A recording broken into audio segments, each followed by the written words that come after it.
Are you guys back? I apologize. Looks like I'm having some technical difficulties. Let me see if I can get this thing up and running the right way. Bear with me 1 second.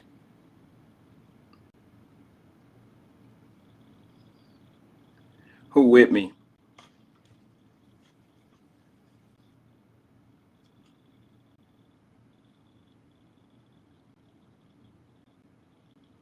My apologies. TC says, I thought it was me. I think we're back. Okay. Give me 2 ticks. Let me just set this up where I can read my messages on the screen here. I apologize. I've just been having some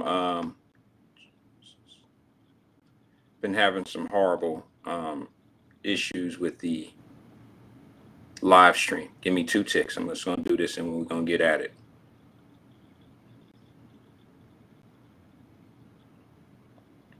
No sense in wasting. This is what I do to prepare each day. I have to send it to several groups. Those that come in, and those that don't, then I just wasted my time. However, I'm always going to share it because those that may want to hear it or watch it, I want them to be able to get it if necessary, if they want it. So let me go to the page here, Wyatt-Live. All right, what's good with everyone? How's everybody doing? I'm sorry about that. I got a little messed up with my good evening. Black Russia's in the building as well. All right, so we had a technical difficulty. I think we got it fixed. So what I'll do is I'll just wait for some people to get in and get back. We had a few people now, you know, they're coming back. Technical difficulties in the first go run, but we're here. Good evening, Black Russia. Good evening, Stephen Speed. Good evening, TC. Good evening, Angela Kinney. Good evening to you guys if you're still here. Couple things I want to talk about today. I'm going to get this energy level up. I promise you. I'm going to get my energy level up. I'm going to wait for a few more people to get in, and then we're going to take off on the runway. It's been rough on Wyatt-Live the last couple of days. It's been pretty tough for us over here. Brenda Early comes in and says, happy Thursday. You know, I'm not a show business guy. I've always been behind the scenes type of a guy. So this shit happening on the spur and on the fly, I've always seen it, and I've seen professionals be able to work over it and do what they do. It's pretty new for me, but I know the show must go on, or the conversation must go on. So I'm going to keep on going with it. We had a few technical problems, but we're back now. So if you're with me and you can hear and everything's good, why don't you give us a thumbs up, and then I'll move forward. There's a couple things. I'm a little drained, as you can probably tell. I'm not pumped and cranked up. I probably should have played some MC Hammer or some old goofy shit like that just to get in the rhythm of things. Let's see here. I'm waiting for that message to come through. And it's not showing on the screen yet. It's funny. We're having some technical difficulties, folks. Now, I'm not going to be like most people in the world.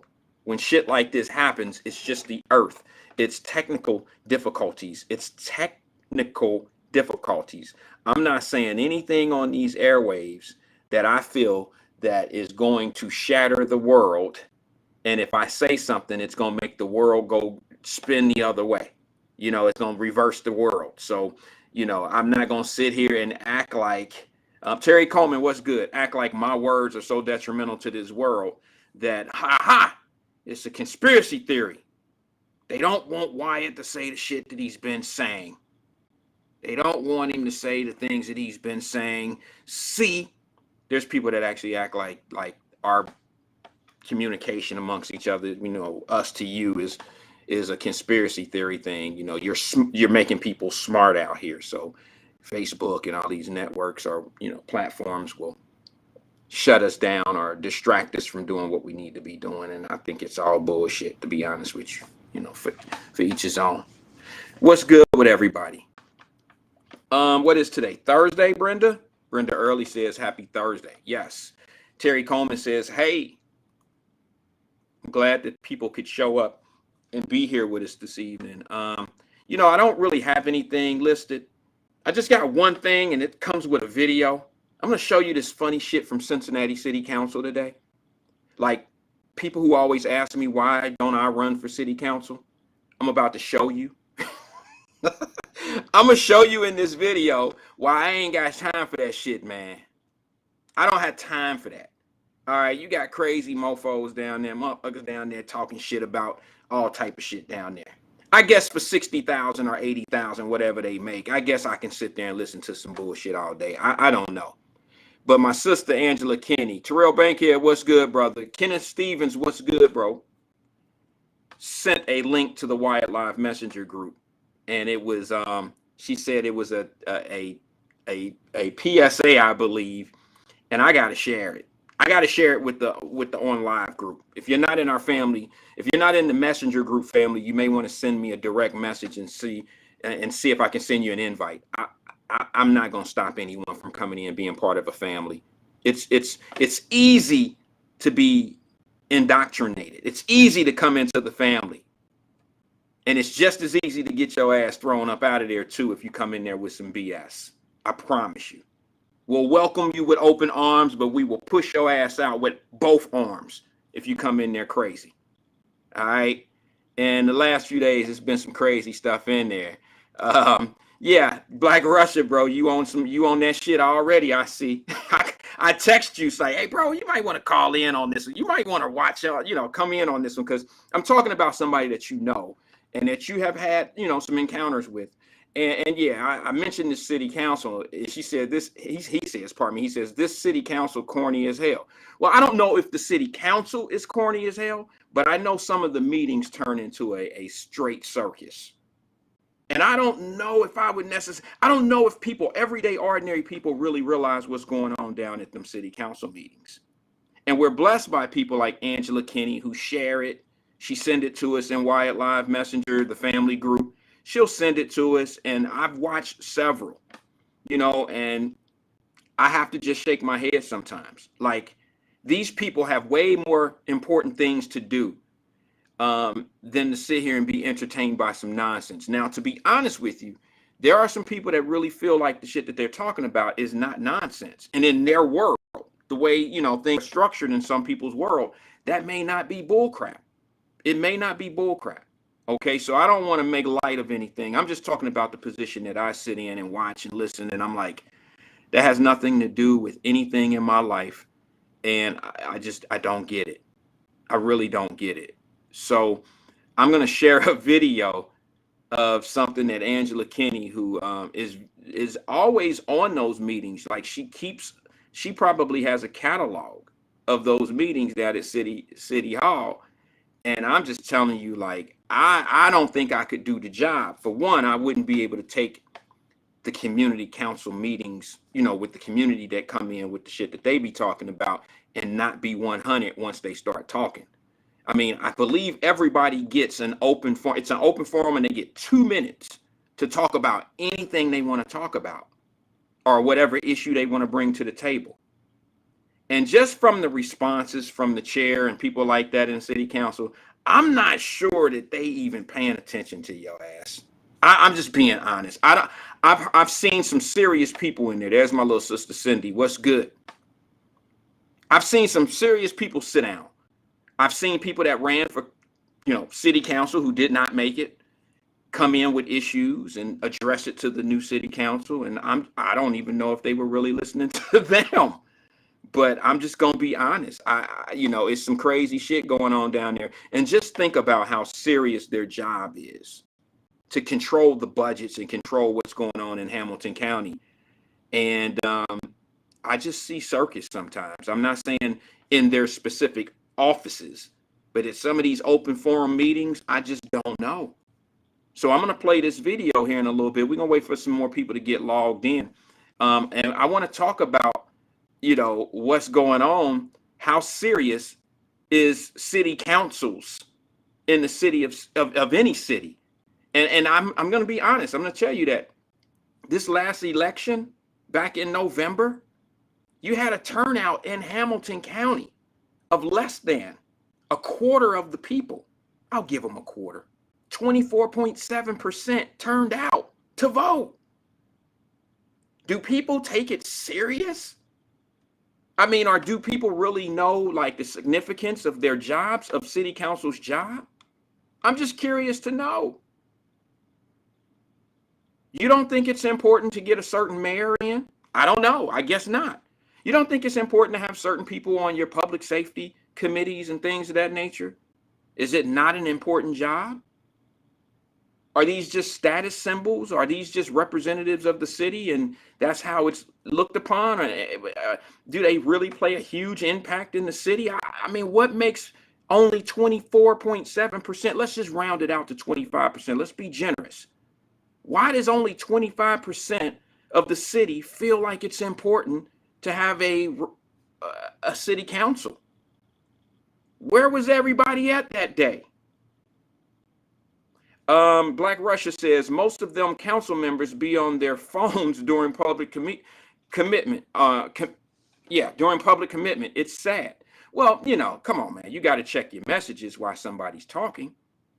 You know what I'm saying? You got to make sure your emails are caught up.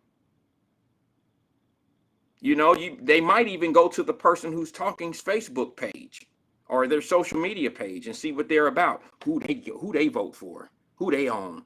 I don't know. I'm not trying to be disrespectful. I'm just saying it is a form of a disrespect if you're sitting on your cell phone and some lady who's 65, 75 years old is talking about bad trash cans outside her door. Why are these trash cans always just thrown in front of my door each week? And you on your phone, not paying attention? Well, that ain't my department. Shit, you got that one, Earl? That ain't my shit. Y'all handle that. Yeah, I mean, I don't think that's your time to pay attention to your people. But to be honest with you, I'm not going to knock this new city council. I have no room. I have no position to be able to knock them. I pay more attention to the people that put them there. I give a shit about what they did. All they did is what politicians do. They tell you how they're going to make things different. They tell you how things are going to be, what they can bring to the table that the last person didn't bring. That's normal. I expect that. I've never seen a politician go to the microphone or to a voting situation, a voting run or a race. He or she has never been in a race and said, you know what? The one person that I'm trying to replace, I love him. I like everything he or she is doing. And when I get in office, I'm going to be just like them. That wouldn't even make sense. Why vote the other person out? Why remove them?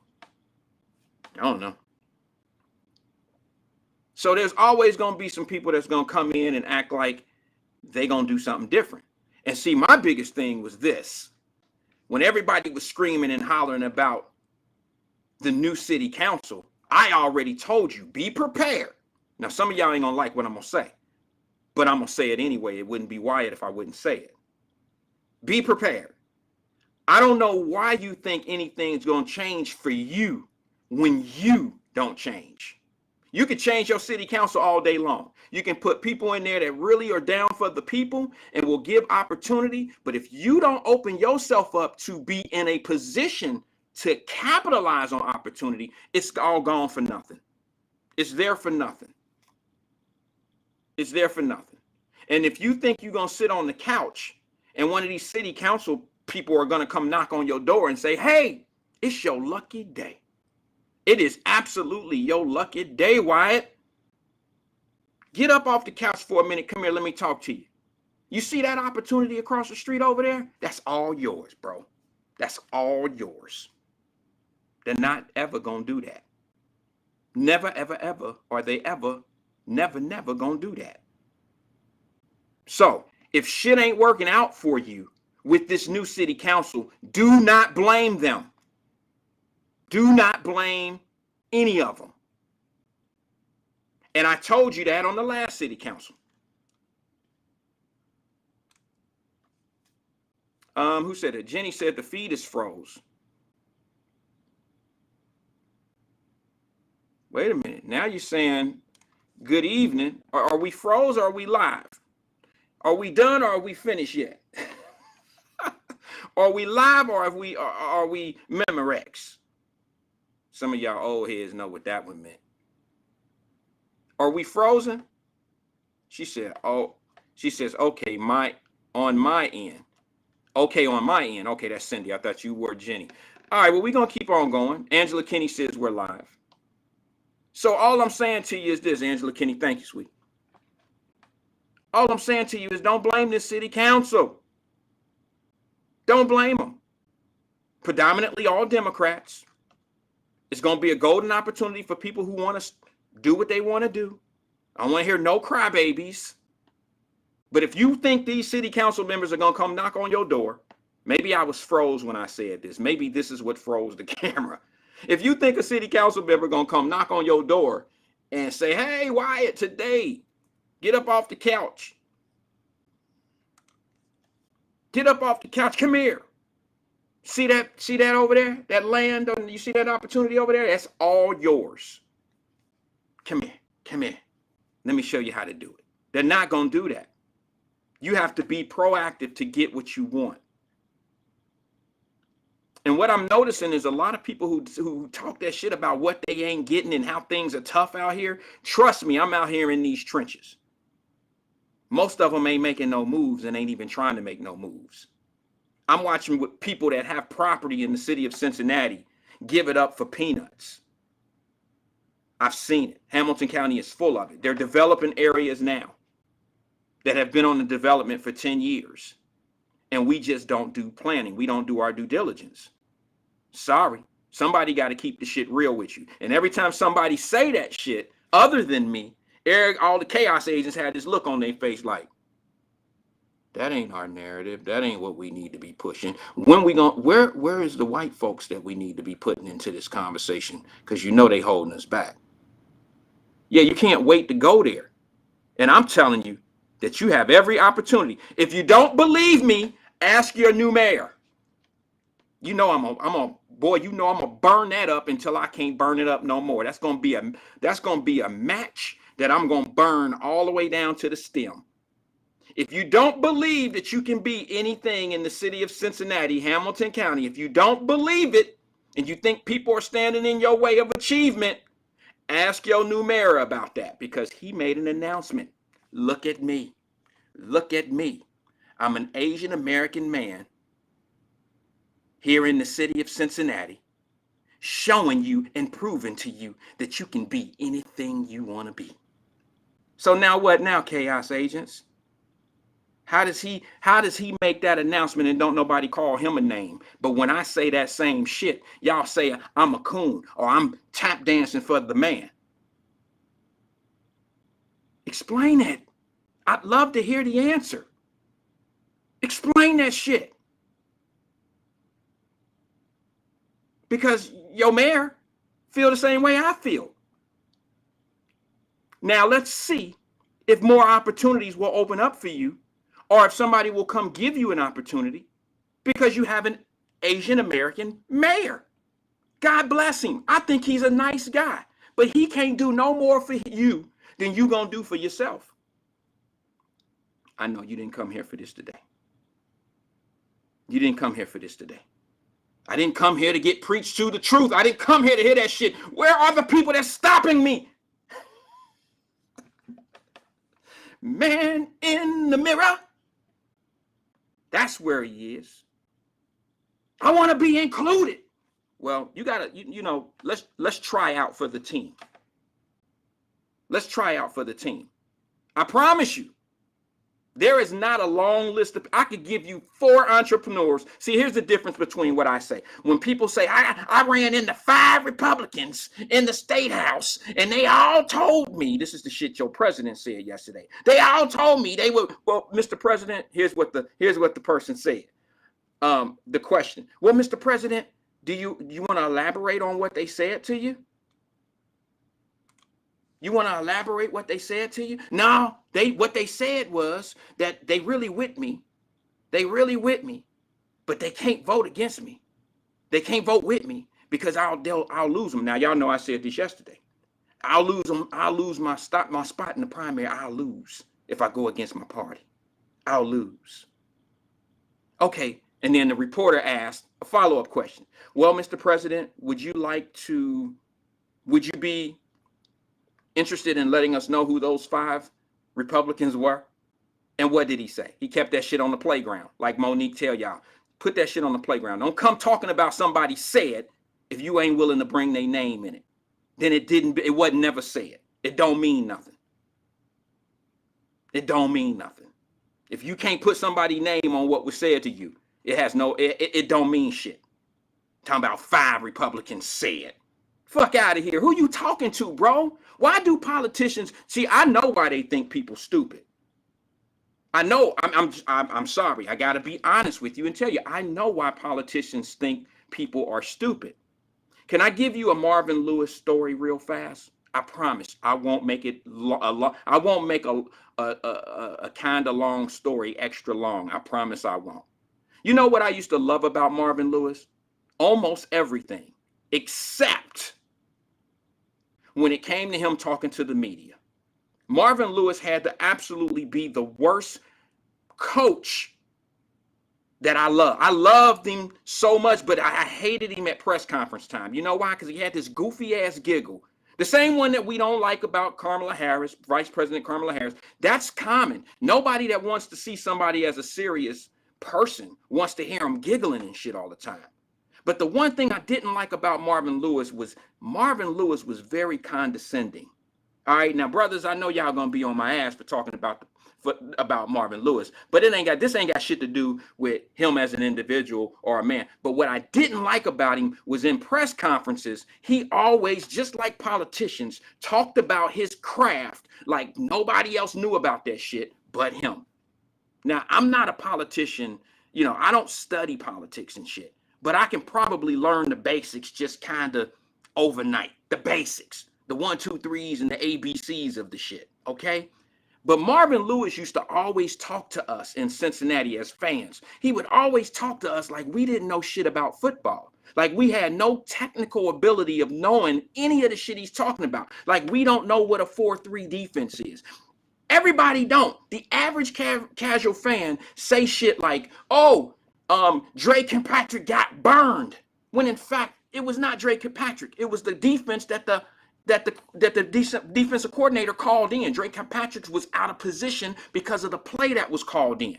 See, Marvin Lewis don't think we know that. So he would talk to us kind of crazy, like talk to us like we had no knowledge of the game. And your politicians do the same thing. You get what I'm saying? They do the same thing. So when you tell somebody, oh, I talked to 5 people, that's shit you used to do in junior high school. Yeah, I talked to 5 people and they were telling me not to mess with you, man. I can't mess with you, man. I can't mess with you. Well, who was the 5 people? Nah, I ain't gonna do that, man. I ain't gonna do that. Man, you ain't talking about shit then. Put it out there. Put something on it for real. Put something on it for real. All these politicians do is sit back and talk to us like we don't know. Like we don't know. And they use trigger words. What's going on, Bradshaw? What's good? Carrie Bradshaw.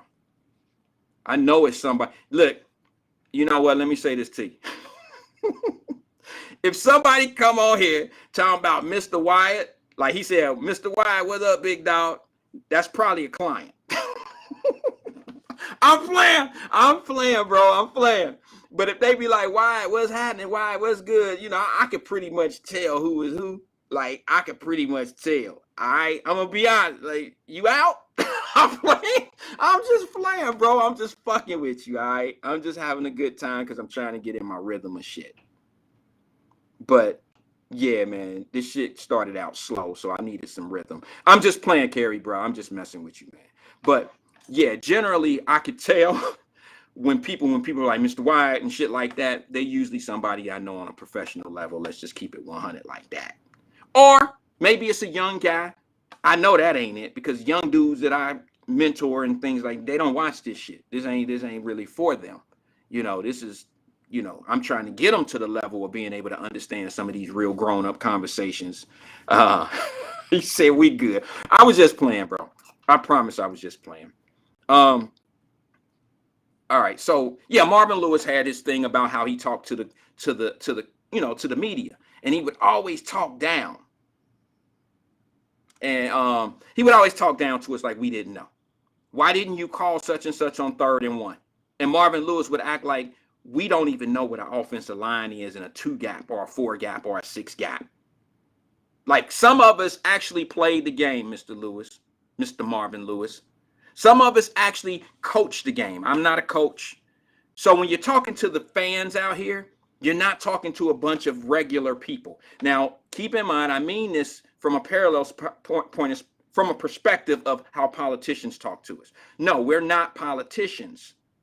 But some people have been studying and understand the rhythms of how politicians move, where politicians can they sometimes talk to you like you just don't understand what the hell is going on or what their processes are. And that's not true. It's not true for everybody. I get it. All right, so listen, what I was going to do, just to let some people know, because there's a few more people in, I want you to stay tuned because I got a video of today's city council meeting brought to you by Angela Kinney.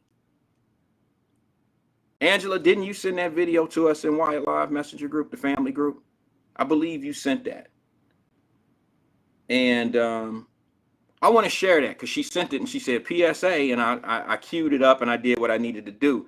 I want to show you what I'm talking about. Now, like I told you, she said, yes. Thank you, sis. I appreciate you. Cindy says, my little sis says, so there's a Randy, Wyatt, and Mr. Wyatt. Yeah. If you call me Randy, we sandboxes. All right. Now, y'all want me to break this shit down for you? Here go the science. Okay. Here's the formula. If I'm Randy to you, you know me from the sandbox. No doubt in the world. We ate noun laters together. All right. We probably ate Chico sticks together and all that shit. All right. We shared a bag of hot fries, you know, or some shit. We went to the boys club together, something. Your mama probably whooped my ass. All right. If you know me as Randy. If you know me as Wyatt, you might know me in a professional level of maybe in sports, agent, manager, promotions. Okay. If you know me as Mr. Wyatt, you're a client. There's no fucking doubt about it. You're a client. No one calls me Mr. Wyatt other than somebody that we didn't been in a courtroom together. And I hope shit worked out. I'm just being honest. Those are the 3 breakdowns. So when you address me in our conversation piece over here, if you ever call me something, it's going to be one of them 3. And then be careful how you write that shit, because then everybody's going to know our capacity, how we know each other. Trust me. Trust me. Trust me. And if you notice, too many people don't call me Randy on here. I didn't fuck with a lot of people when I was little. You know, we had our long, small little clique. Somebody hit me up in the DM like, bro, why are you always talking about downtown? Are you always? Because I can. Because I'm proud of it, like I said yesterday. Let's see. Let me see here. Yo, Underwood, what's good? I don't know. He said, I don't know you all, but my partner turned me on to your show. Well, your partner is cool with me. Do your partner call me Randy, Wyatt, or Mr. Wyatt? And I might know who your partner is, but what does your partner call me, Yo Underwood? Today is going to be a good day. Do y'all understand how privileged I am? I'm a very privileged black man. I am a privileged black man. And I notice my sister Tiffany Daniels is on here. And she is the spokesperson / stunt double / everything to my new brand called Black Privilege, coming to a store near you, to a website near you. Yeah, she is going to be the stand-up model for Black Privilege. All right. And for y'all that don't think Black privilege exists, I'm sorry for you. I'm sorry for you. Listen, black privilege is a new thing. It was created 40 years ago. It was created by black folks who decided to move forward and push an agenda of, I'm going to be something and nobody can stop me. And if you notice, there's more black privilege going on in America than ever before. And that black privilege was created by black folks. You create your own privilege. Now, you got to keep in mind, there's some granddaddies, some grandmamas, and all that shit that have actually been able to create privilege for their grandkids. And some of us are not quite that privileged, but I can tell you right now, my children are privileged. Cindy, your kid's privileged. Tiffany Daniels, your kid's privileged. Tracy Dillingham, your kid's privileged. You know what made them privileged? Yo ass, the work that you've put in.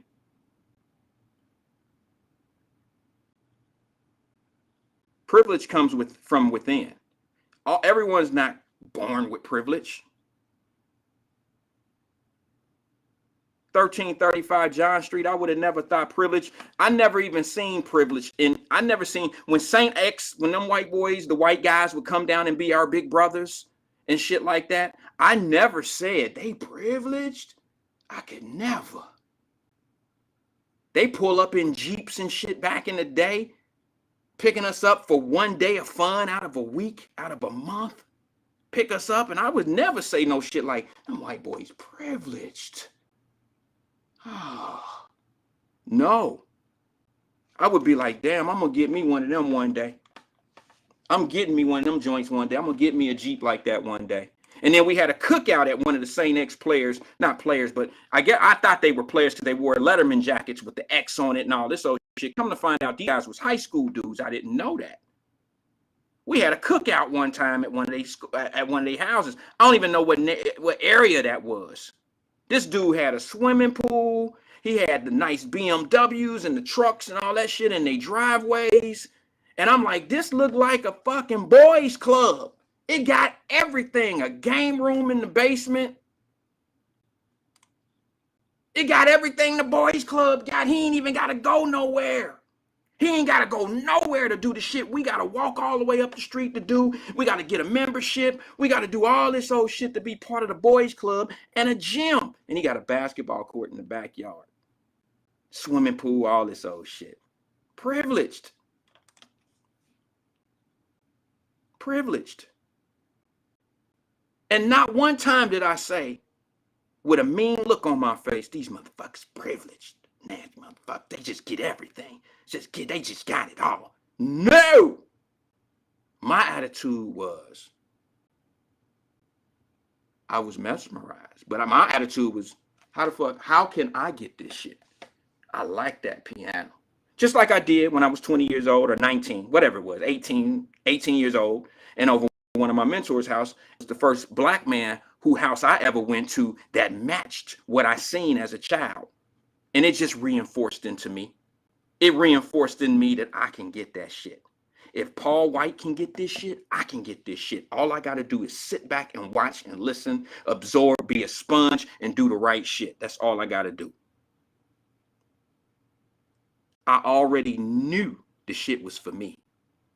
Nobody could tell me it wasn't for me. Now, if you follow me on Facebook, you know I'm telling the truth because you know that I show some of the things that I've always dreamed about. Some people don't like these conversations.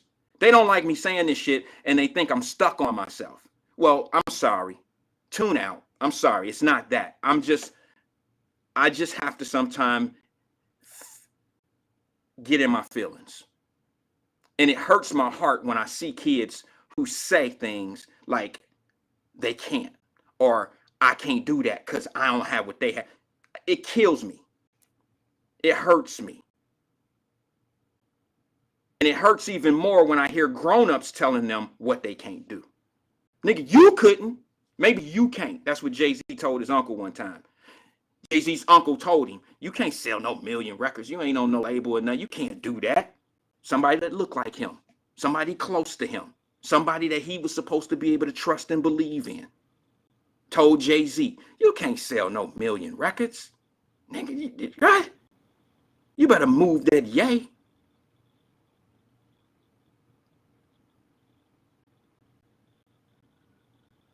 And Jay-Z looked at him and said, nah, Unc, maybe you can't sell 1 million records, but I can. But I can. Listen, all I had to do was go out to them houses one time in my life. When they picked us up from the boys club and we had that little swim party or whatever out in them, and I don't even know what area it was. I was too young to even understand. But these were nice homes. It probably was Indian Hill or some old bullshit like that. I don't know. Don't matter. It could have been Stanley Row. I wouldn't have cared. The shit had everything the boys club had. I gotta have it. What do I need to do to get that shit? What do I need to do? How do I stay focused on what I need to do? It's time to turn up. It's time to get in gear. I'm going to start young. Keep my focus on. Listen to some older people that I see doing the shit. Not listening to the older people. I'm watching the older people. See, we got a problem with listening. We listen too much. Listening can steer you in the wrong direction. I learned that early. Pay attention. Pay attention. You know, listening can be a problem because you don't know who you're listening to. I even had some times with people that really, really loved me, told me some shit that just wasn't right. Not on purpose. That's just what they were told. That's what they were told. They were told things that they couldn't do, couldn't accomplish. Don't do this, don't do that. I wasn't in the listening game. I was in the watching game. I was more attracted to the things that were actually being done, not said. You know, my grandmother always told me, some of y'all already know where I'm going with this one. The emptiest can is the loudest. The motherfucker that's doing all the talking is usually the one that's doing the least. So I would always watch those that was actually getting it. And don't get it twisted. I was confused at one point because I used to watch dudes from my hometown that looked like they had it going on, but I could never look past the car, the gold chain, the beeper, and all the good shit that they had that made it look that way. But what I would notice, and y'all notice, Cindy, you know I ain't lying. Check this out. I would watch those guys going into that had the nice car, the beeper, the gold chain, all the fly shit, the fly gold, the fly gear, all that shit. And I would watch them go into the same house that I was going into. They might only had to go to the second floor or the first floor. But they all lived in the same place that I lived. So shit couldn't have been that good. Think about that shit. So what looks good, everything that glitter is not gold. And that's how I took it. I'm like, damn, nigga, if you got so much, why are you here with me? You got a car, you got all this, you got all that, but you on the third floor of Laura Homes. You got a bankroll full of money. Shit wasn't adding up, guys. And if it don't add up, it don't make sense. If it don't make sense, it don't really make dollars. And I had to think about that shit. I had to really put it in proper perspective. And then as I got closer to the game and understood certain things, I said, well, wait a minute. Every time they get in trouble, they need people. Money fucked up. Everything ain't right. They selling shit. Hey, you want to buy this? Wait a minute. Hold on. That ain't how ballers. That ain't the game. Fuck. So I start understanding that it ain't all what you see. It wasn't all what it was supposed to be. And we ruin our lives at an early age trying to be a false come up. I mean, I don't even know what to call it these days. I really don't know what to call it. I don't look down on it. I understand it more than you can even imagine. I was brainwashed into it. What y'all don't understand is there's two forms of dope fiends. There's people that do dope and there's people that sell dope, and they got the same disease.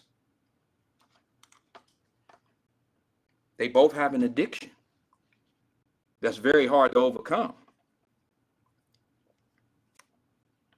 Don't get me, I don't want to go there with it. Can I take a drink? Can somebody hit the share or something like that? And then I want to address something. I'm going to bring up this city council thing, and then I want to talk to you. Speaking of city council, I want to talk to to you about something that I discovered today. Remember, I've been talking about Jeff Pastor. Now, y'all know I don't talk about these guys unless they open the can. Like I open this drink, I don't talk about them unless they open up opportunity for me to, tap dance on the issue, on the subject. Well, the other day, I knew I wasn't crazy because I also heard Mr. Lincoln Ware. He's a unbelievable talk show host out of Cincinnati. Been doing this shit probably as long as I've been alive. I'm 40. Who says something? I'm sure some of you heard the interview today that he had, phone interview with Jeff Pastor's lawyer, his attorney. I told y'all the other day, I said, why are y'all coming? Do not go to social media, Jeff Pastor, please, brother. And if your attorney's not telling you that, there's something wrong here. I said, why, bro? Don't do this. This is not what you do. I don't give a damn if Joe Dieters, a local prosecutor, has a case pending on you. I wouldn't even recommend it trying to win a local situation. Okay, they may be a little lenient on you.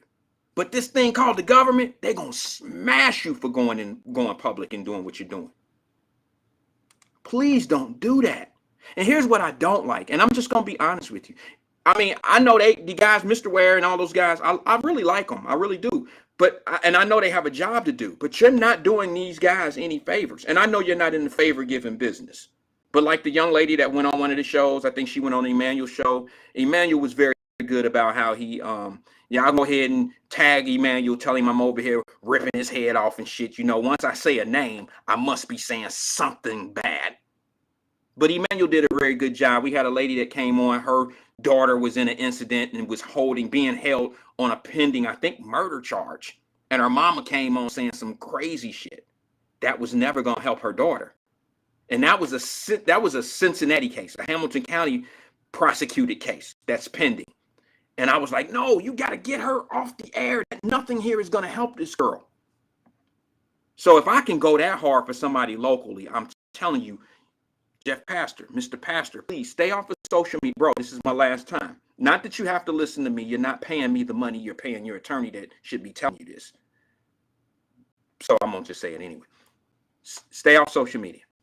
Stay off social media. I've told everybody and anybody that had these cases to stop it. This is what he said. I played it and I showed it yesterday. Yes, it's true. I'm going to trial. We have placed our trust in Ben Dulcing and his professional expertise. I'll get back to that. Excuse me. He says, can never say this enough.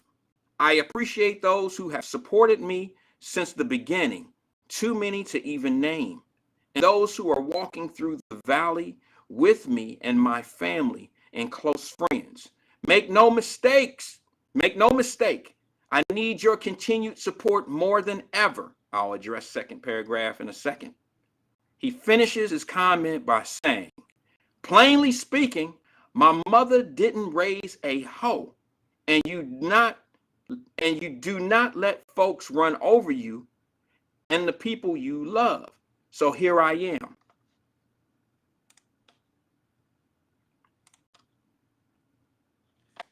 All right. Deep down in my whole law home ways, I respect what you said. But you're not a gangster. That's what a gangster would say. You're a city councilman. That's some shit a gangster would say. Somebody that absolutely knows no better. The first part was luscious. It was beautiful. It was beautiful. But it never should have hit public waves. And here's the thing, bro. I didn't even have to I don't even know if we're Facebook friends or social media friends. I don't know. And it doesn't matter. It doesn't matter once you I'm not in a group with you like Save Jeff Pastor. I'm not in any of the groups. So if it trickled down to me some kind of way, I don't know, tagged me. It wasn't tagged to me. But if it was sent out and we were able to see this thing, it might have been touched 9 times before I actually seen it. 9 different people may have tagged it or put it out there, posted it out there. This is why you don't do anything like that. The first part was great. If you would have stopped after that first one, yes, I'm going to trial. We all knew that. We all knew you were going to trial. And then second, then you go in and say, I've got my attorney, which, to be honest with you, let's be clear. Let's be clear. I got to go on a professional level here. As an officer of the court, I want to say this, and I do not want to step on toes, but some of my colleagues know what I mean when I say this. But he didn't do his attorney any justice by saying that, because it looks like he's doing these things without the consent of his attorney. So it looks like it's not a bad relationship, but it looks like they're not really on the same page. That's not a good sign to me. And if you are on the same page, you're still doing what you really want to do. And what I mean by that is your attorney, I guarantee you, in my professional opinion, should have said, you need to shut off all your personal, accounts. Unless it's a GoFundMe, we're raising money for my pocket, for my defense, for your defense. We need to shut down everything else. Okay? Don't release any comments. Don't do it. It's not going to help you. Unless you're going to say something like, love everybody, I love everybody, love y'all. But bro, you pulled an Antonio Brown at the end. You psyched everybody to believe you was okay. And then at the end of the comment, you go Antonio Brown on the shit. My mama didn't raise, that's how I would have said it. My mother didn't raise a hoe. See how that just made it all messy? See how some people think they're smarter than the system. They have a great reputation and they think that they can keep. I mean, we got other ones that I'm going to talk about sooner or later too, because their cases is beginning too, and they didn't bamboozled and fooled a bunch of black folks in my city thinking that they doing some shit for us. Matter of fact, when I show you this city council clip, I'm going to show you how some of the people that you love, that you absolutely love fighting for you, how they feel about you. The extremes that they will take to show your ass, I'm down, power with the people. Black Lives Matter, damn it. I'm going to show you. I'm going to show your ass. I'm going to show you. Better than I can tell you. But Mr. Pastor, please, I really, brother, you have a family. And I mean this sincerely, and I probably shouldn't say this on the air, but there's people that will contest, that will verify, that will tell you that Wyatt, I have been in our Wyatt Family Live messenger group, the family group, telling the truth about the situation. But I also said, I'm not opposed to helping Jeff Pastor's family, not necessarily your ass, but your wife and children, who I know are excellent, great people, don't deserve this shit. They don't deserve what's about to happen. They don't deserve it. So I put a post out, not a post, but a message in our messenger group saying, hey, look, guys, I'm not opposed to helping what's going on with, did I get a call from Bath and Body Works? My goodness. Is somebody calling me from work? Somebody calling the show from work? If so, I'll answer the phone, but I don't want no coupons calling me and shit like 3 candles for $25. I don't need that. But anyway, I'll continue. His family does not deserve what's about to happen. And why his attorney would go. Let me just say this to you. I'm from the land of telling the truth, okay, and letting you know what my sense is. Not necessarily my experience. My senses tell me. Jeff Pastor's attorney got on the radio today and said, yes, we're going to trial. No, correct me. Correction. I'm going to correct myself on this. He didn't say we're going to trial. See, that's what he was supposed to say. Who seen my comment when I heard him talk?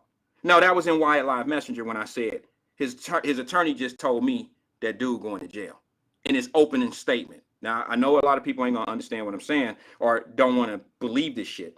But when your attorney says that his client,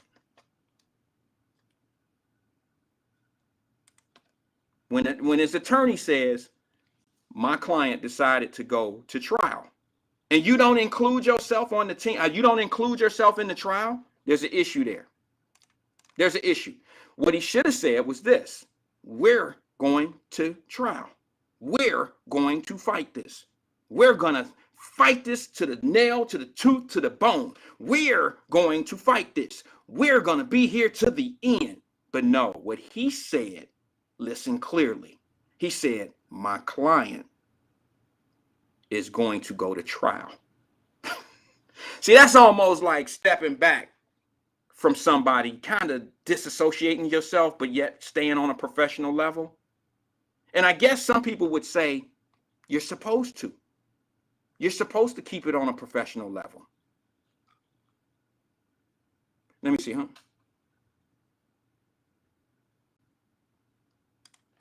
Ooh, that's kind of tough. I'll let that one go through, Isaiah, but that's kind of tough, bro. I'll let that one go.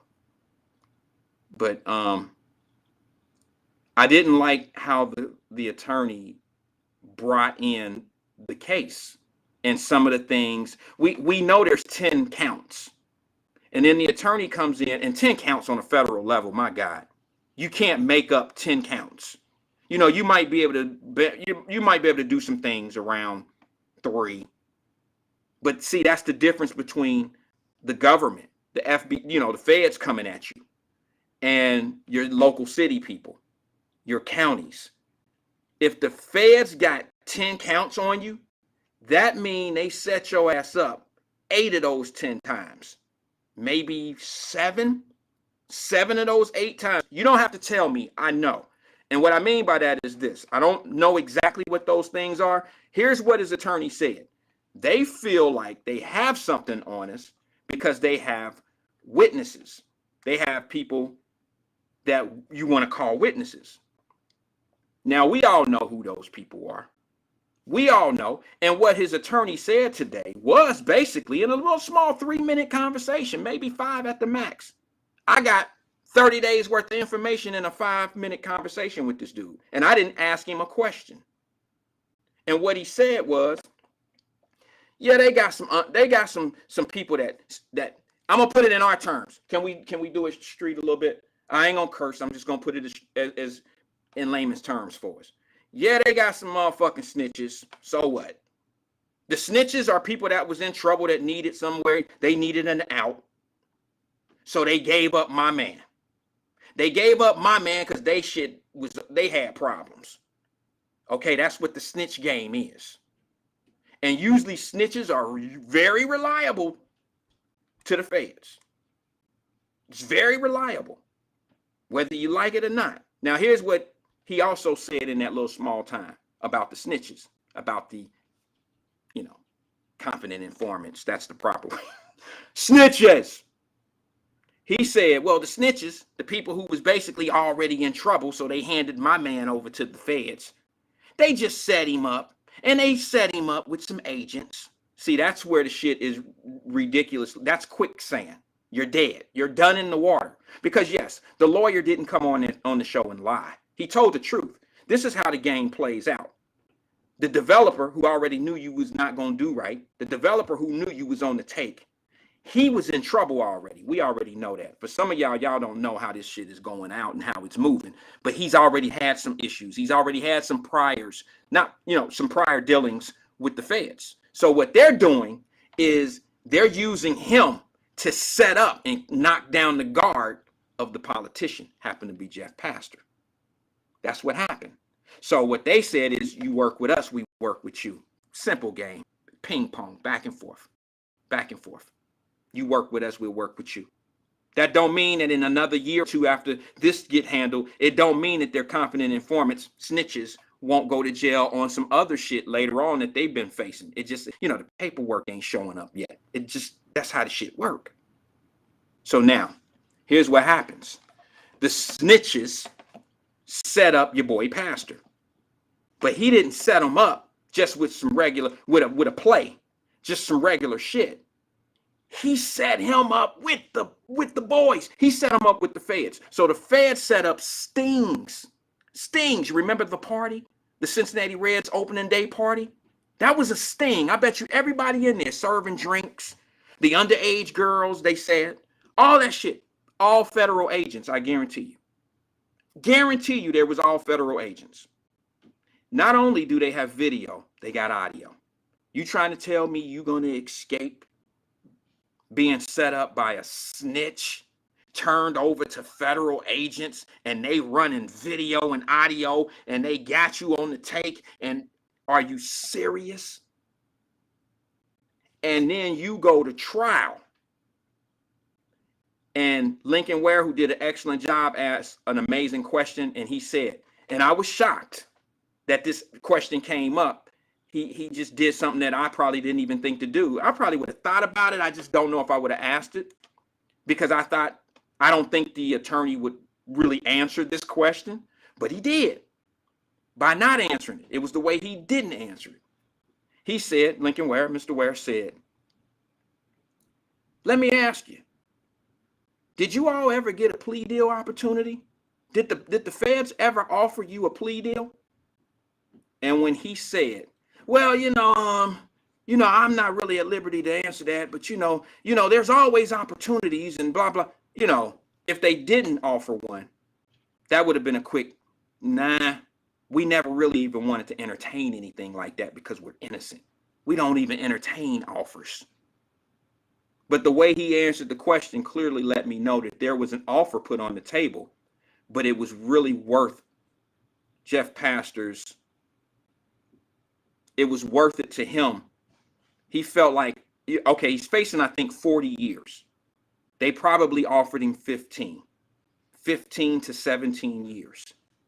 And he probably said, well, if I fight it and I'm found guilty, I mean, you obviously know if you fight it and you're found not guilty, you walk away from everything. But you have to think the worst. As an attorney, you bring the worst case scenario. They're not going to give him 40 years. If he's found guilty on everything, he's not going to see 40 years. So you're not weighing the 40 years. I hate to tell y'all how this game works like that. You're not weighing the 40 years because you're not going to get the max. Okay? You're weighing the plea time versus what you think the anticipated time will be. As an attorney, you have to wait. You have to do it that way. You have to say, well, they offering me 17. If I'm found guilty, I'll probably get a 20-year sentence. So I'm looking at a 3-year difference. Now, if they would have offered him 7 years on a 40-year sentence, that would have been ridiculous. That would have been ridiculous not to take. Because I'm telling y'all now, I'm not praying on it. If I'm betting any money, I'm betting on the feds. Okay, I'm betting on the feds. But listen, y'all got to understand, I'm a man who understands what position Jeff Pastor is in. And I don't go to bed at night saying, he going to jail. I can't wait. Watch, I'm going to be right. No, this is a situation, folks, that I really want to be wrong in. I really want to be wrong. And I'm telling you, I want to be wrong so much that I've already gone in our messenger group and I said, listen, I don't oppose us doing something for the family. His mother, his kids and she was pregnant when he got arrested. His kids and his wife had nothing to do with this shit. Come on now, we go to bat for everybody else. When Tyrone up there selling dope to our communities and shit, and y'all see the police drag his ass, y'all want to pay his funeral. Y'all want to go to talk about how shit was fucked up and how they shouldn't have done him like that and all that. You want to go to bat for somebody that's doing way worse shit than what Jeff Pastor may have done. Jeff Pastor did absolutely nothing wrong to our community. He was being selfish for himself. He was being selfish. But do you think that I'm going to sit here and say that Jeff Pastor had a meeting with his wife and they sat down at the table and was like, hey, baby, look, I got this plan. I'm about to come up. She had no idea. There's not a black woman on this planet that have children, that have a successful black man that'll sit down and plan and be okay with a man doing bribery and doing shit that can send him to jail and mess up their family. That black woman don't exist. That don't exist. Sorry. Y'all can get mad at me all you want to. I know y'all don't want to agree, and I know you love to disagree, but I'm telling you, that woman don't exist. She would have talked his ass right out of that. She would have talked him out of that. Do I know them? I don't know. I don't know. I've seen Jeff Pastor one time in my life.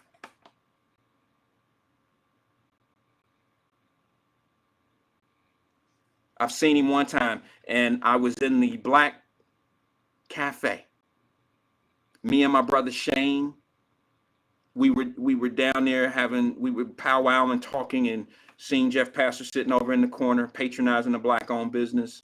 And he walked by, we said, "What's up?" And he kept on stepping, and everything was gravy.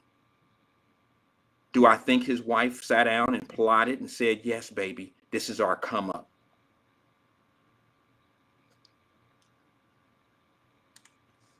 I don't think that happened. I don't think that happened. Y'all went hard for, what's her name? What's her name? Who's doing the time right now? Everybody wanted to, oh, no, you know, somebody put her name up there for me. I almost said Tracy Dillingham. Sorry, Tracy. Sorry. Let's see. Justin Short says, "I beg to differ on a corruption Fed charge and going to trial. He getting 40 unless he beats some charges." I don't think this is what's going to happen. I know what you're saying, but they don't send politicians to jail. They don't max them out. They just don't. It's not a violent crime. I know it's there are politicians across, y'all don't understand. Like, I know shit got to be local or somewhere close to you for some of these type of cases, but you know, the federal penitentiary is full of white collar crime. It's full of people just like this situation.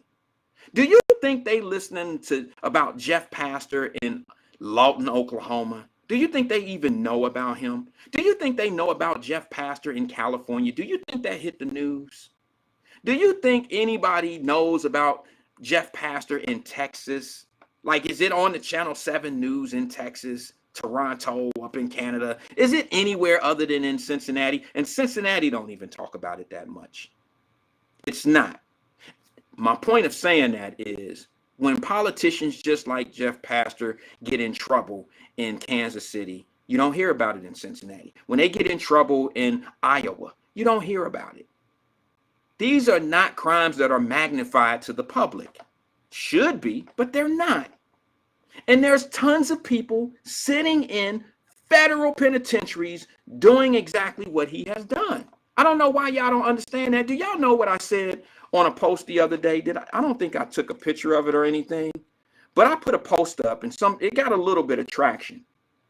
And I know this for a fact because if I'm in court every day, I get a docket. When I get a docket, I wish I had one laying around here. I get a court docket every day in Hamilton County. And there's over 120 felonies, combined felony and misdemeanor cases combined. Okay? And I don't know why y'all think 90% of the shit that's going on today won't be talked about on the news tonight. Y'all do know that 90% of the crime, probably 95% of the shit that's going on in your local city don't even hit the news. You don't know the shit is going on. You don't know that a store got robbed. You don't know half the shit that's going on you don't know 90% of the shit criminally that's going on in your city. Because most of us depend on the news to get our information. So if the crime if you got a docket that has 75 felonies on it, where my guys at? Where my James Bogans? You know, he watches the show occasionally. I shouldn't say public defender. He worked for the public defender's office, but he does some private practice. There's some others that are in courtroom A at bond hearings, and they see the docket. You have anywhere from 40 to 75 felony cases a day. How many of those cases hit the news? Do you know how many gun charges you see on the felony docket every day?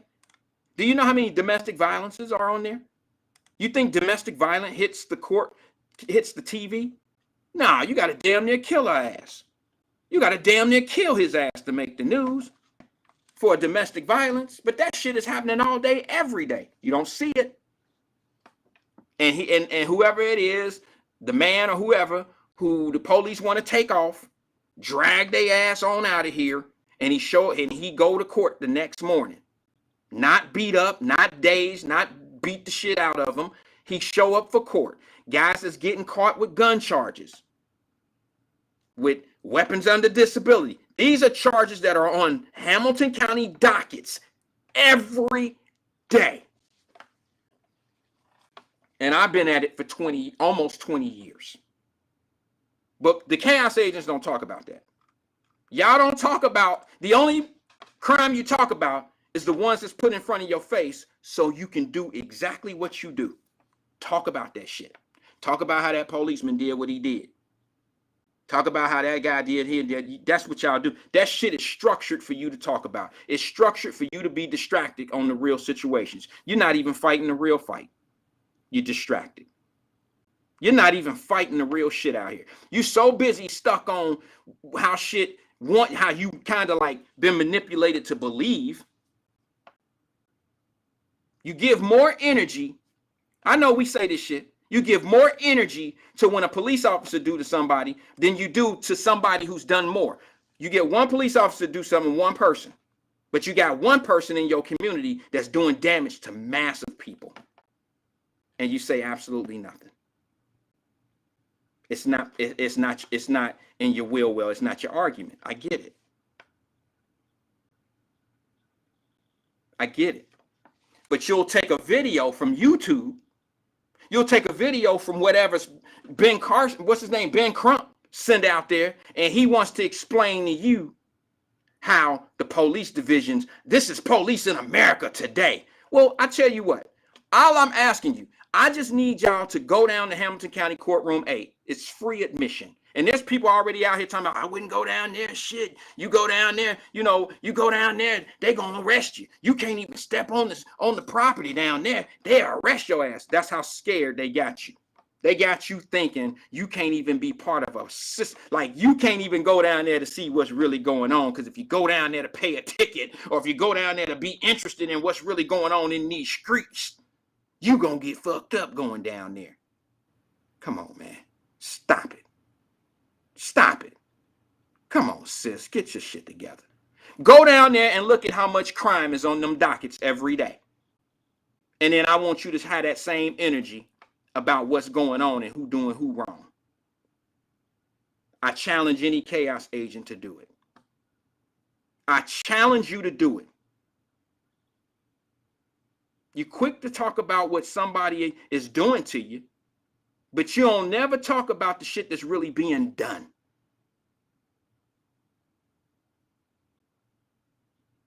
It makes absolutely no sense to me. Spoke my piece on that. But Jeff Pastor, swinging back over to that, brother, with all due respect, the only reason why I'm having this conversation is because you posted on social media and then your attorney felt like he was doing you a service, I'm assuming, to put out a statement. And I just telling you the only statement. Tiffany Daniels, Black Russia said, okay, I'm sorry, let me go back. Catherine Stone says too much. Black Russia says Jeff served the city well during his 4-year term. Yeah, I mean, he got a little selfish in some things, but that don't mean he didn't do some good work when he was there. He had to make some decisions and make some votes on some stuff. I'm assuming that he did well at it. What's his track record? What did he vote on? What policies was he part of in the city of Cincinnati and Hamilton County that y'all feel were good for you? I base people off their records, not off of not who they are and blah, blah, blah, what's being talked about. No, what do you stand for? That's what I look at. What do you stand for? Tiffany Daniels, she says, meanwhile, Ndukwe out here opening hotels.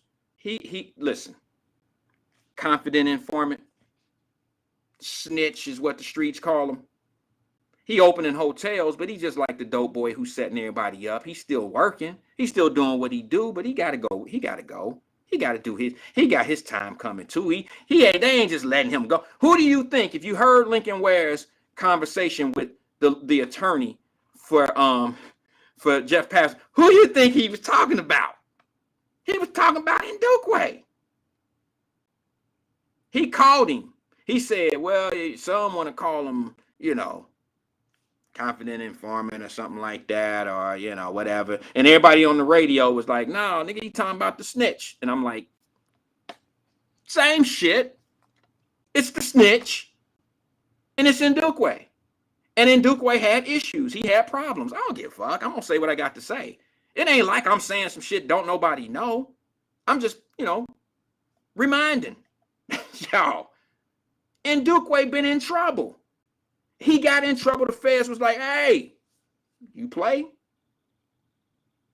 with us, we play with you. What? Oh, I got one for you. I got a fish for you, councilman. And for Ndukwe to even be able to put this man in that position, quite frankly, tells me one of two things. Now, it tells me one thing. They had a working relationship.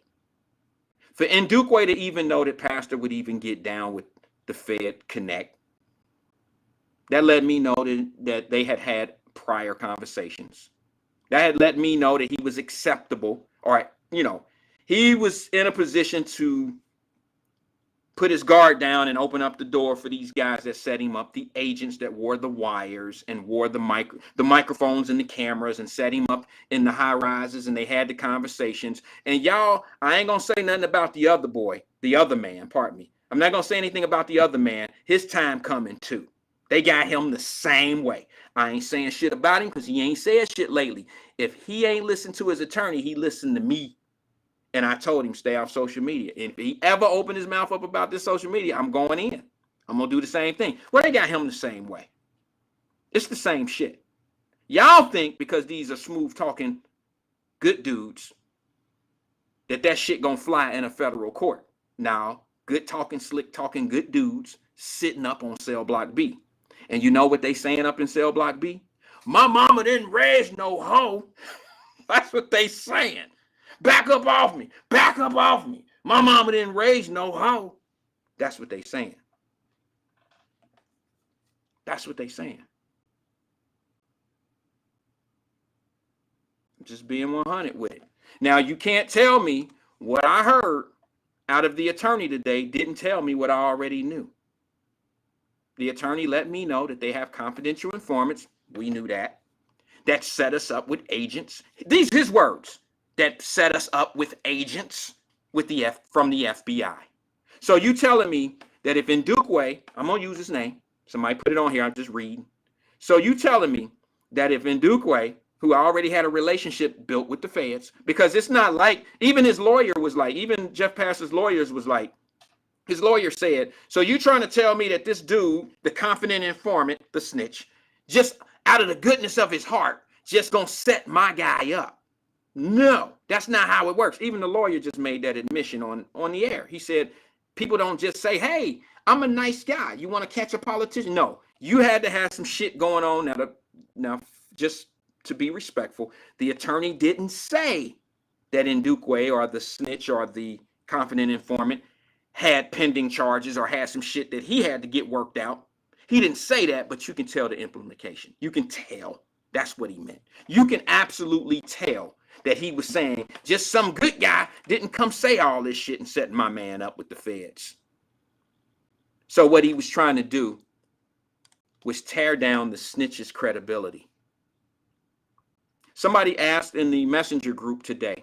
They said, Wyatt, don't you think, or it was an open question, but I thought it was to me, but it was an open question. And I think it was Tracy Dillingham. She said, Wyatt, don't you think that this is like entrapment?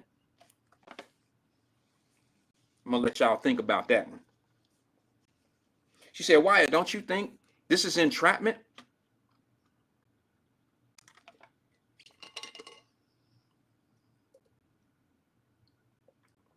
I said, you saying that you feel like this might be entrapment? Hold on one second. Let me see something. I think somebody just said that I'm being negative.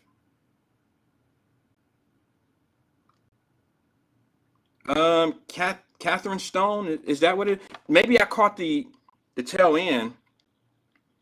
But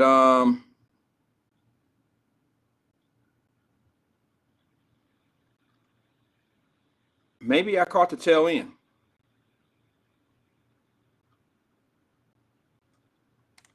But I think she was trying to say I was being negative. I'm just being realistic. If you're saying I'm being negative, no, I'm not necessarily being negative. I'm just doing something that a lot of people won't do.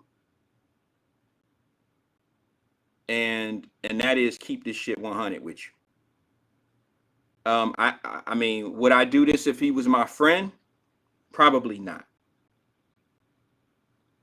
Because I do have a friend currently dealing with a Fed case openly, an open case right now, and I don't say anything, but I made it clear to her, stay off social media. Stay off social media, don't say anything, and you're not welcome here. See, other places will have you come in and hang yourself, but you can't do that over here. You can't do that. I do have a bias towards friends when they in some trouble or some shit like that. You can't come talk or try to soothe it over with the people here, because I know it's detrimental. It's not going to help you.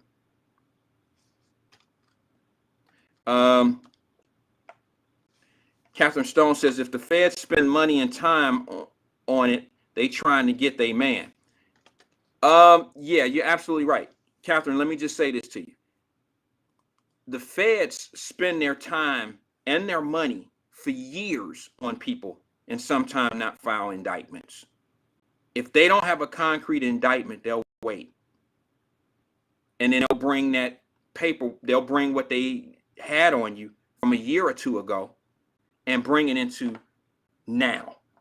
You got to understand, from my understanding, these investigations have been going on since 2018. Wow.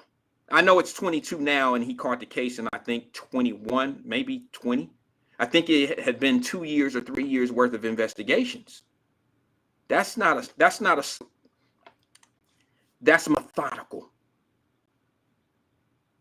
You got to understand, they're not going to spend that time and money and file indictments and not have what they need.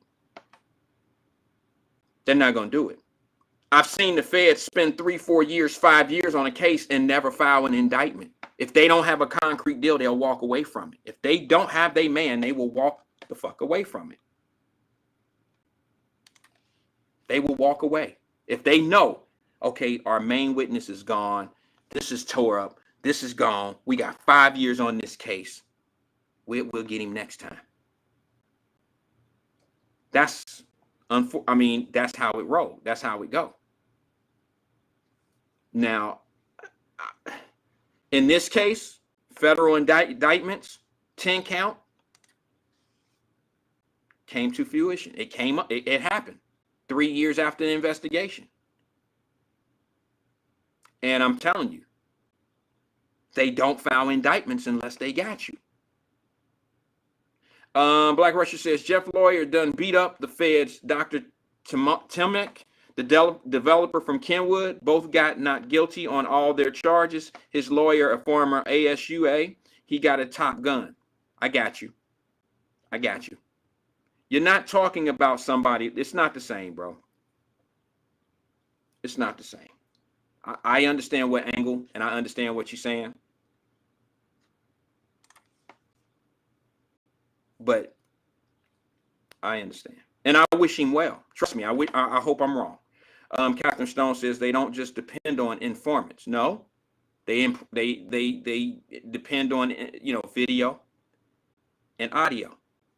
And when you set meetings up at hotel rooms and they have you on video and audio, it's what you say is what gets you in trouble. It's not what they say. It's not it's not what the snitches say you about. They set you up with the people, the agents. The agents put you in an environment to make you guilty. So now I want to say this. Tracy Dillingham did ask me in the Wyatt-Live Messenger group. I don't think I answered that all the way. She said, isn't this entrapment, Wyatt? And I say to you this, just like in the Messenger. I say to you this. I say, Tracy, if you and I know each other and I hit you with this, I say, hey, girl, come here. I got this plan that's going to make us 200,000. We got to hit this bank. We're going to rob this bank. Here's 10,000 of the money that I know we're going to get. Here's 10,000 of it up front. We sit down, study the plan, and, you know, I put the plan all together. You just a participant. When I get caught and you get caught, we go into jail as an equal.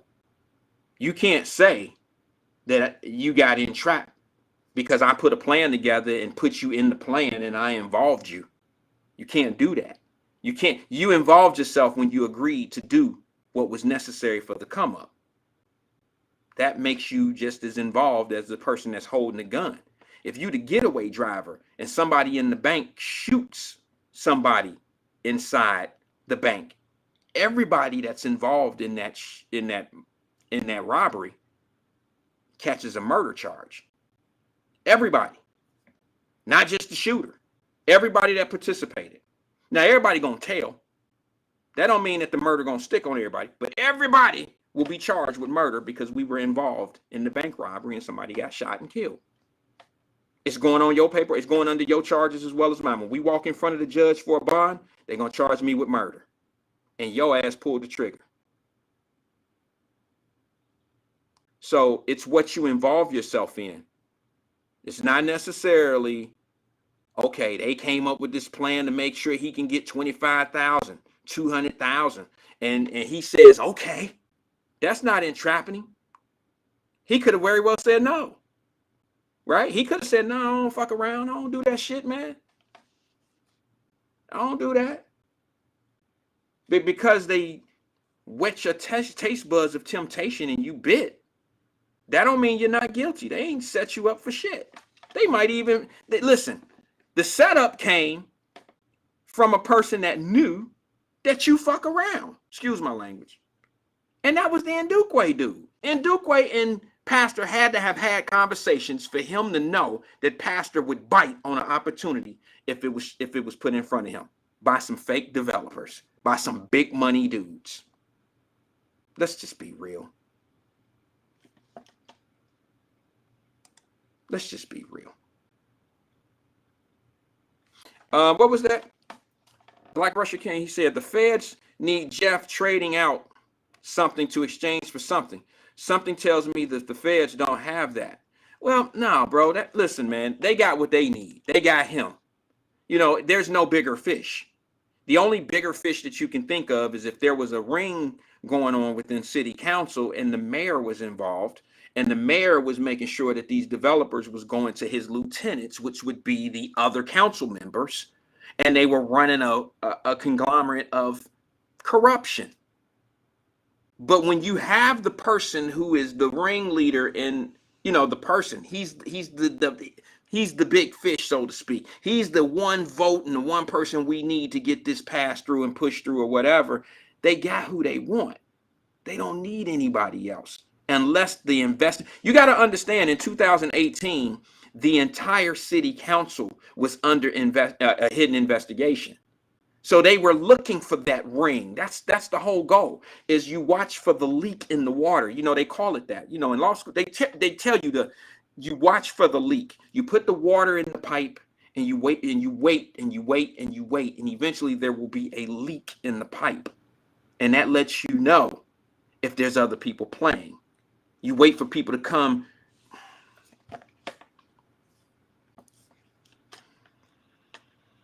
All I'm saying to you is this. For Jeff Pastor to get caught up into this, okay.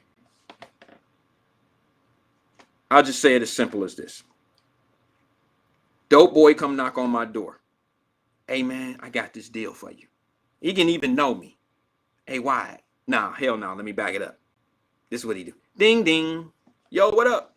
Mr. Wyatt. I got this situation, man, that we can rock. We can rock? What you talking about? Nah, bro, this will come up. We can do this and I can flip this and blah, blah, blah, boom, boom, boom. You ain't got shit to do with it, bang, bang, bang. For that to go down, and then that kid, and I'll be like, hey, all right, this is what we do. Bet. And with him and I, boisterous and do some things and say some things, and I lead him to believe that I'm acceptive to the shit, that behavior, and I want to come up on whatever he talking about, and he leave my property, and I say, we'll meet tomorrow. Meet me here tomorrow, blah, blah, blah. And he come back, and he got a friend with him, and he's like, this is my man. He the one, he the connect. This is the pipeline right here. See, I can't really fuck with him because my money ain't right, but yours, you could do this and you could do that. He introduced me to the pipeline, which is a federal agent, because he believes now that I'm a player in whatever game they in. But if he knocked on my door the day prior and I shut him all the way down with it, he has no reason to bring a fake plug agent to my door the next day unless I'm willing to play. And the only way Ndukwe could set Jeff Pastor up is to know I got Jeff Pastor in a position, y'all, this is what Ndukwe probably did. I got him in a position where his guard is down. His guard is down. And I'm gonna introduce y'all. Okay, this is what we're gonna do. Put the agents in front of him. This is what we're gonna do. We're gonna sit him up in the high rise. We're gonna have the parties. It's just gonna be you a city councilman. We're gonna make shit look sweet for you. Bow, bow, bow. And he's being played by federal agents the whole time. The only way that you can be played by federal agents is if someone introduces you and your guard is down. That's right, Catherine. That's right. So entrapment will never play out in this case because you had an opportunity to say no. Just like when the dude came and knocked on my door and we talking crazy. Mr. Wyatt, we can make this and do this and blah, blah, blah. I got to tell him, I got to put him in place right then and there. Bro, I don't do that shit. Like, what you talking about? Why would you even come to me? Because I don't trust you coming in with me on blah, blah, blah. If I don't take it to you and I know what you do, I don't trust it coming to me. I shouldn't even put the game out there like that. Boy, some of my sandboxes really gonna be like. But the truth of the matter is, if I don't come to you and I know what you do, then I don't trust when it come to me. I already feel a sneaky snake coming at me. Yeah, I mean, I feel a setup.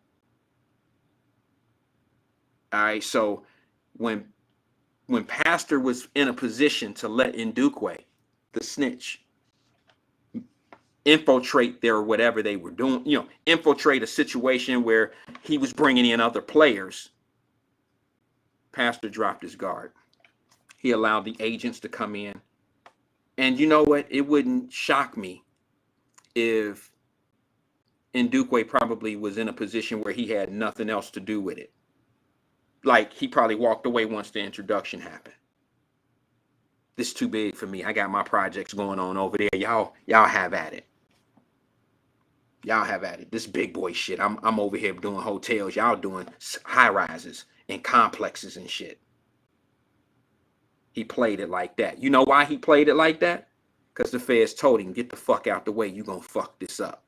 We done with you. We'll see you in 2 years. When he gets sentenced, we got you. Because the snitch has already been uncovered. Once the investigation was all clear and finished with the city council, and the name Ndukwe came up, it was a wrap. Last take. Movie's over. See, Catherine, you getting it. You totally understand. She says, I believe he was already doing it. That's the only way you can fall for some shit that Ndukwe was talking about. See, it all started to me with the donations. You got to understand, I see shit like, how you going to recoup? What you do, give away your salary for the entire year just to get the seat? You're going to give away, what, $75,000? Wasn't it $25,000 per church or some shit like that? That red flags me. That I told y'all the other day, I'm not trying to, listen, I don't want to play on the man's character, okay? I'm just being honest. I don't believe when politicians give money, it's for the right thing. That's just me. I'm cynical in that manner.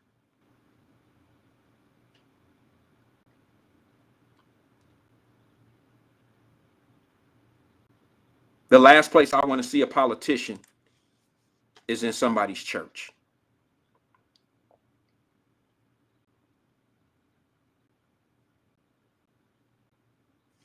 I hear you, Black Russia, and I listen, bro. I'm with him. This is the last. If this is a negative conversation, this is the last negative conversation that I'll have. I promise you.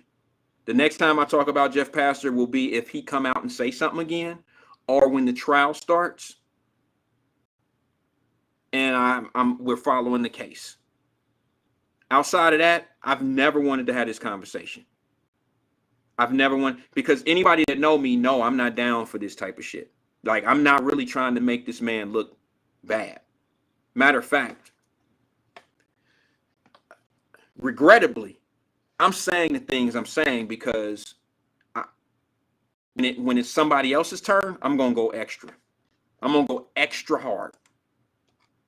Do you understand? I'm going to go extra hard. You said, Black Russia says, Jeff believes he's not guilty. Otherwise, he wouldn't go to trial. He's no dummy. I know he's not a dummy, bro. I know. But see, what happens is sometimes even when you're not guilty, you've done so much guilty shit that may not have been executed that it's hard to get out of it.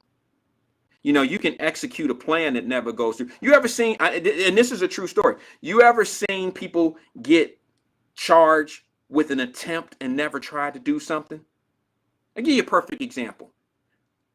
I shouldn't say this. Let me use Ronald Reagan, because this can never happen. Ronald Reagan's already dead. But let's just say Ronald Reagan was the president or whatever. And I had drawn out sketches and shit in my house here. And it's an attempt on Ronald Reagan's life. Okay. And Secret Service pop in. I'm going to be arrested for an attempt that I never tried. And it's almost like that in this thing with politicians. It's like, okay, you're on the hook for this amount of money. You've committed to commit a crime. You're committed to be able to take this money for a vote, but then the vote never happens. See, you're playing, you're in it. You don't necessarily have to make that vote for them to charge you. You've already committed the crime of accepting the payola. If the vote comes in on Friday and something happened where you don't make it, they're going to use that on you in court. Like, you don't make it to that Friday vote. You was in the hospital with COVID or some shit like that. But then the next vote comes up again. They still got what you said you was going to do on this right. Listen, just as strongly as he feels like he's not guilty, the feds feel guilt. They feel strong enough to file an indictment. See, you got to understand, it's different getting an indictment from a federal judge versus a Hamilton County judge. Hell, I mean, I'm not trying to make light. I mean, these are my stomping grounds. As an officer in the court, I mean this respectfully. But Hamilton County judges are not going to be as thorough as a federal judge. For a federal judge to look at a case and give you an indictment, they're going to definitely make sure you got all your I's dotted and your T's crossed, because they don't want their name on a indictment. They don't want their name affiliated with some bullshit. That's not how they roll. But in Hamilton County or these smaller municipal courts, if the police say they got a drug house and we've been watching it for 2 weeks, 3 weeks, and our informant said they're going to have the stash is going to be there on Tuesday, Your Honor, we need a warrant. Chances are you're going to find a judge that's going to sign the warrant. They're not going to say, I mean, you can call a judge at night and get a warrant, fax down to the clerk's office. As soon as the clerk's office say, I got the warrant sitting here, they knocking down the door, sending an officer down to the clerk's office to get the damn warrant. They already got you in custody. The warrant is on its way to the house. Sorry, I shouldn't have said that. No, they don't. I was lying.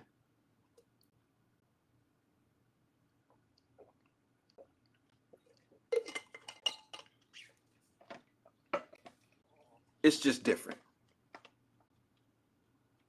Warrants are different. You get a federal indictment. A judge has looked at it and said, don't waste my time. When you go in and get a federal warrant, excuse me, a federal indictment, there's folders required. There's built up case required. They drop it on the judge's desk and they say, this is what we got. This is what we have. Solid, concrete, audio, video, confident informants. This is what we have. And that judge don't want to hear no shit about, well, I thought y'all said y'all had. That's not what they do. There's a little bit stronger accountability amongst judges, I'm assuming, at that level where they look at each other and they check each other's pulse like, what the fuck you doing? Why would you do that? What's this? What's that? And blah, blah, blah. I don't know at a Hamilton County. I don't want to use Hamilton County all the time, but I don't know if in Montgomery County or some of these other counties and shit like that, I don't know if they are doing the same thing. I don't know if they're as thorough, let's just say. I don't know if the police have to bring in a case file showing all evidence to get a warrant or an indictment. You've seen people like your prosecutor in Cincinnati, Joe Dieters. They file secret indictments on people, which means they've been running an investigation already. And generally, at a county level, even like Joe Dieters and them, if they file a secret warrant on you, you was already caught. They probably had that shit set up 2-3 weeks ago, 2-3 months ago. They just letting some other shit build up, letting some other people get in the mix, but you got a secret indictment on you and you don't even know it. You've already been indicted and don't even know it.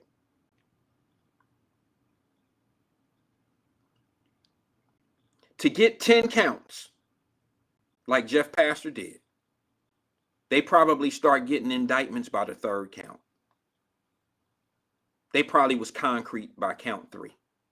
That's what I'm saying to you. Now y'all can run with it, say and do whatever you want to do. I got this video I want to show on my way up out of here, okay? I'm going to show you this video. It was of city council. I'm going to show you the things that they talk about. Matter of fact, my man Stefan Pryor was down there and he had an issue with city council today. I'm with Stefan. Y'all get Stefan on here, tell him I rocks with him, okay?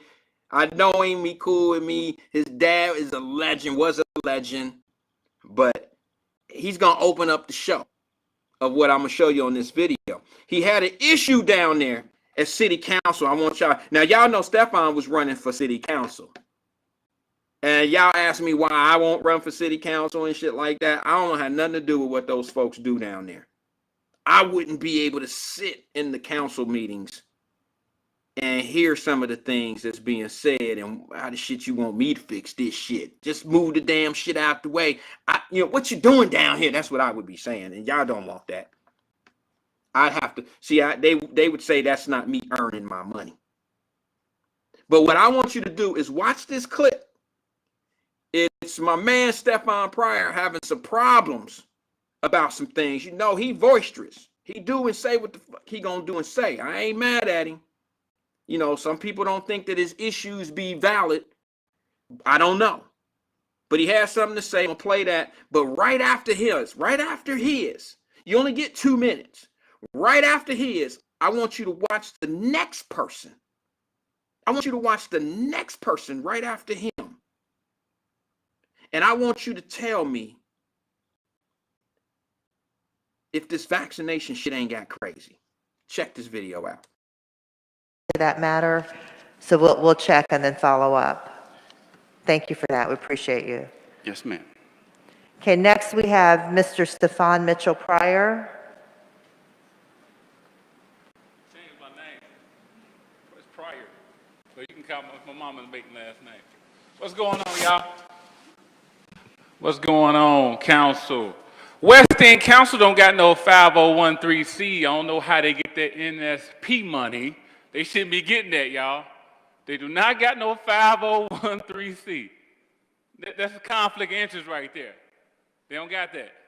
Y'all giving money to them, and there's a West End Council. They shouldn't be getting no money at all.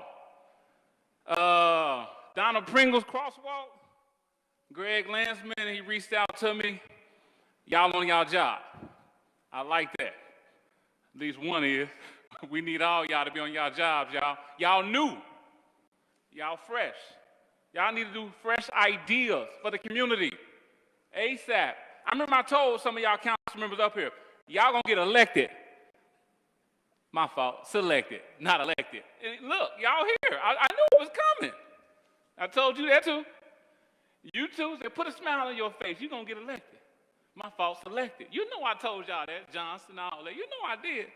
But the zoning, a friend of mine got a zoning citation, and they got a warrant for his arrest, and that's not cool. That should be a civil matter, not no criminal matter. He did not commit no crime on the building. That's the way to take property. And y'all keep allowing that on y'all clock. Y'all gotta stop that, y'all. Come on, y'all. I mean, come on now. Turn away from y'all old ways. Come on. We gotta stop playing these games, y'all. Y'all new council. When is it gonna stop? Mr. Lieutenant, Mr. Stan Poole from the firefighters, he retired. He come up here and address these issues. Where everybody else at? On TV, where y'all at? Y'all got nothing else to do? Come on down. He's a lieutenant firefighter and come down and address issues to y'all. Issues. Come on, y'all. We gotta do right. We have to. Council, 5013C West End don't got one. Mr. Pryor, thank you so much. I was going to ask our clerk, are we able to go to public comment online? Okay. So let's do some of the Zoom public comment citizens forum folks. The first is Alexander Stein. Can you hear me? Yes, we can. Go right ahead. You have 2 minutes. Thank you, Mayor. So I'm here because, listen, in the Black community, the vaccine numbers are incredibly low. So I figured a way that we can try to help our young Black community is by, vibing with them. So I got something that I want to try to encourage people to get vaccinated. So, guys, it's 2022. What are you going to do? If you don't vaccinate your mind, your body, your soul, you're going to be dead in the ground. It doesn't matter if you're white or if you're brown. You're going to be dead, and you're going to be a dead clown. So let me tell you this. Vaccinate your body. Vaccinate your mind. Vaccinate me, because I'm Alex 99 Stein. I grind and shine all the time. I blow your mind in the vaccination line. Stick that needle deep in my arm. The fifth booster is the charm. You just vaccinate your whole body. It will let you go to the party. Give me that Fauci, ouchie. Give me that booster. Stick it in my cooster. Yes, you are protected. We are elected official. Blow the whistle. Time to vaccinate, 'cause I'm feeling so great with my little Fauci ouchie. Yes, I'm feeling good in the Western Hood, North Fairmount. Let me hear you shout, Pfizer, Moderna. Let me take my turn. Feel the needle in your arm. Stick the needle in your mom. Just vaccinate all your friends. The vaccine schedule will never end. It's just full protection every day. Okay, Vaccinate. Mr. Stein, I'm not sure if you have a future in entertainment, but we appreciate your message, and we do encourage everyone to please get vaccinated and wear a mask. Thank you so much. Bro. Pfizer, Moderna, stick it in your inner Pfizer. And y'all thought this dude was about to say some smart shit, didn't you? He then got on there looking all articulate, sounding articulate at the beginning, hair combed all to the side, got the nice, normal, politician blazer on with the nice crossed out tie. He looked like he was smart. He looked like one of them guys that was about to go bat for the West End. You know what I mean? He was about to show. He said it at the beginning. The black community. He said all that old shit. That's the same look that y'all be falling for. And he then got up there sounding like vanilla Slurpee.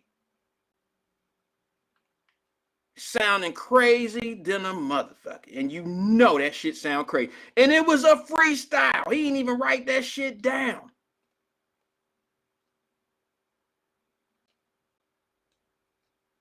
He didn't even write it down. You could tell he didn't know where he was at with it. And y'all stay, and be honest. Be honest. When Stefan was finished saying what he was saying, y'all was like, oh, goddamn, man, shit, he crazy as hell, whatever. And then this dude come on with the fireplace, multi-million-dollar platform behind him. And he come on talking Moderna, Pfizer, shoot it in your eyes or put it in the place where nobody will find you. All this old goofy ass shit. And y'all was ready to listen to what that man was about to say. With listening ears, y'all was close on him like, what this man? He done said black folks in the community. And then he dropped a verse on y'all ass. He dropped a verse on you. Visor. The fuck was that? And that's what you want me to be part of? You want me to go down and be... See, that would have ended my term. My shit, I would have lasted 2 meetings in city council right there. I'd have said, what the fuck? Who the guy? Man, pull the plug. Well, who the fuck? Man, get your ass. You wasted. People, we got real shit going on down here. See, that's me. That's why I can't be on city council. You got real shit going on down there. And this man doing some shit like that. And they got to honor his 2 minutes. There was other shit. I know you seen it, Angela Kinney. There was other. That was just part of the circus. That was just part of the circus. Now I see why 24.7% of Hamilton County comes out to vote. I see why. They got all this budget down there. They got all this opportunity and all this shit going on. But I don't know how serious it is for some people. I really don't. Now, it was funny at first, and it's still funny. The verse, the shit that he's saying, that shit is funny, okay? It was crazy. It was backwards funny. But I have to wonder, like, how serious do people take them when you see shit like that going on? How serious is that? See, they have to honor your 2 minutes. I can go down there if I have property in Hamilton County, so I'm not a resident of Hamilton County, but I pay property taxes in Hamilton County. I could go down there right now or in one of those community meetings, and I could talk about, all right, cover your ears. I could talk about dogs shitting on the side of my building, and the city should be cleaning it up versus when the owners don't clean it up. I get 2 minutes to talk about dog crap. And they got to sit there and listen unless I'm being disrespectful. They got to sit there and listen. They got to hear my concerns. You think I'm going to sit there and lose 2 minutes of my life on some shit like that? Now you wondering why they be on their phones and shit. That's why. I'd have been on my phone, like, I would have been recording this shit. Like, hey, y'all getting this, right? Y'all hear this verse? Y'all hearing this shit? Y'all see the shit we got to go through? Pfizer, Moderna, get your shot where it hurting. All this old goofy shit. Where you get this shit from, bro? Who? I guarantee you this was a college joke. I guarantee you this was a dare. It was either get your hair cut off or do this shit in the city council meeting. You lost the bet. You either got to do a freestyle rap at a city council meeting on a Zoom in front of everybody, or we get to cut all your hair off, or you got to run around the parking lot with some panties on. It had to be some goofy ass shit, and he decided plan B, and that is, well, I could do a rap. It ain't gonna sound good. Oh, it ain't got to sound good. This could be as goofy as fuck, but you got to do it. Somebody make that make sense. Somebody make that sense. And to be honest with you, I'm going to be honest and say that it was very disrespectful. Because He put a color on it. Oh, I know that everybody in the black community is vaccinated, so I want to say this. I don't even understand why and where and how that would even be. What I didn't get it. No, I mean, I don't even want to be all cynical about the shit, but I didn't even understand why that would. I mean, make sense of it to me. I got $1 here. I'm ready to put this in my dollar jar. I'm ready to explode. Somebody make that shit make sense to me. Why did he say at the beginning, I know the black community is all vaccinated? Let me see something. To that matter. So we'll check and then follow up. Thank you for that. We appreciate you. Yes, ma'am. Something. Okay, next we have Mr. Stefan Mitchell Pryor. Let me see if I can get him somewhere special. Okay, next we have Mr. Stefan Mitchell Pryor. Principal matter. He did not commit no crime. Come on, y'all. See We if I gotta can do right. We have to. Can you hear Can me? y'all hear me? Yes, Okay, we you can. can go. Go right ahead. You have 2 minutes.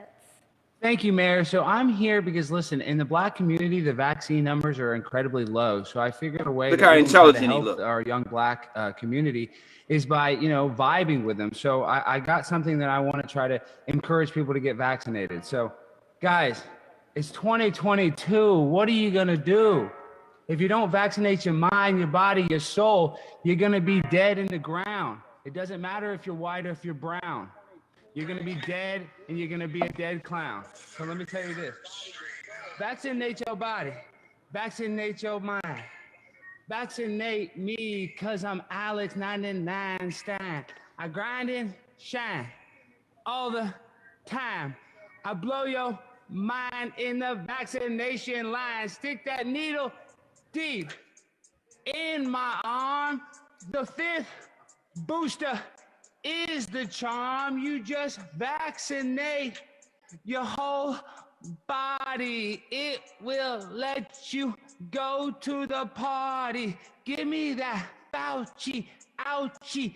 Give me that booster. Stick it in my cooster. Yes, you are protected. We are elected official. Blow the whistle. Time to vaccinate, 'cause I'm feeling so great with my little Fauci ouchie. Yes, I'm feeling good in the Western Hood, North Fairmount. Let me hear you shout, Pfizer, Moderna. Let me take my turn. Feel the needle in your arm. Stick the needle in your mom. Just vaccinate all your friends. The vaccine schedule will never end. It's just full protection every day. Okay, Mr. Vaccinate. Stein. I'm not sure if you have a future in entertainment, but And y'all we do know appreciate your message. it's local.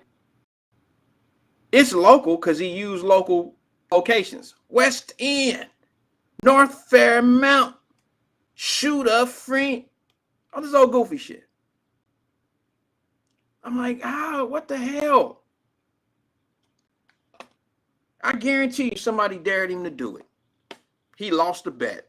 He probably thought the Bengals was going to lose, and they didn't bet his ass in a bar or some old shit. Now, I got a question. I got a real question for you. How many of y'all thought he was about to say some real shit at the beginning when you seen the nice background and the fireplace going and he was about to be more respectful than the black guy who was talking about other shit? How many of y'all really thought he was about to come with the noise? He was about to say some shit that was intelligent because of how he looked. Yeah, I know. Call me what you want to call me, but you know he was. You know you was sitting there like, oh shit, what is this about? You don't necessarily know if he was going to say something that you like, but you thought he was going to bring something special. Bullshit ass verse that he did. He didn't even write that shit down. Pfizer, Moderna. Stick it in your arm. His freestyle was impeccable. I can't even touch it. I can't even think of the bad shit that he said. Normally I can recite a hard verse and be like, damn, you hear what he said?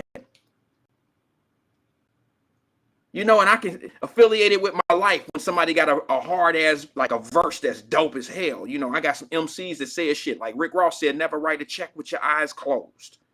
Biggie, all of them say shit. This motherfucker says, I can't, Pfizer, Moderna. That's all you get out of me. West End, Fairmount. City Council, why y'all get at me? Y'all couldn't pull the plug? Stop.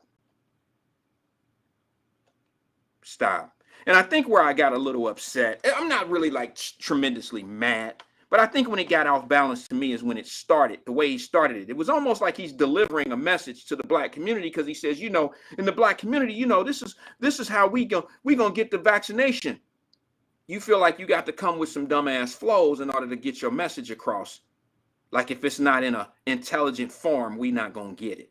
That's that Marvin Lewis shit, and that's, you know, that's kind of how I feel about these politicians that do the same shit. They feel like they got to say it the way you will understand it or you just won't get it. It was very offensive. Captain Stone says it was really offensive. Yeah, it was. It was. And it probably would have never got on a racial intone for me if he wouldn't have opened up by saying the black community. Rap music is universal. Rap music, rap music, you could play rap music and put a shot, or you can put a what do you call that shit? You could put a rap promo out about the vaccination shot and put it on any radio station because everybody listens to rap these days. From white channels to black channels to Latino channels, everybody listens to rap. But you want to bring in the black community in this bullshit ass verse. Bro, I ain't even mad that you would have came with something, but you got to make it be some fire. You got to come, I ain't saying be Eminem, damn it, but don't be fucking Skittle. You know what I mean? You ain't got to be, you know, some goofy shit, all these different, you ain't got to be that. But damn, put some thought into it. That just looked goofy. It was just some bullshit to me, man. I probably shouldn't have showed that because now I'm in a whole different frame.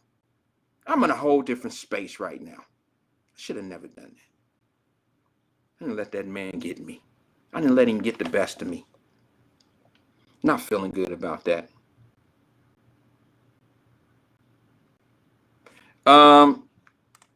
Who is that?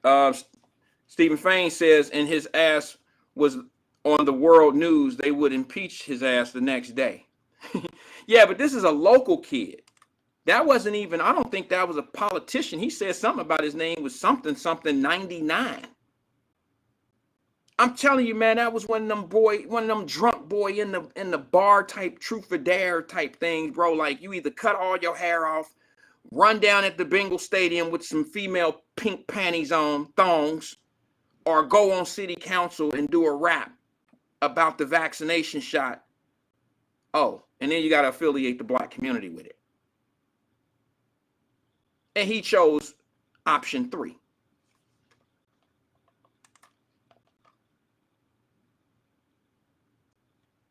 I agree, Stephen. And I know, listen, maybe somebody will deliver this message a whole lot better than me. I'm not going to make it too much of a racial intone because this is how divide happens. Some people just don't know exactly.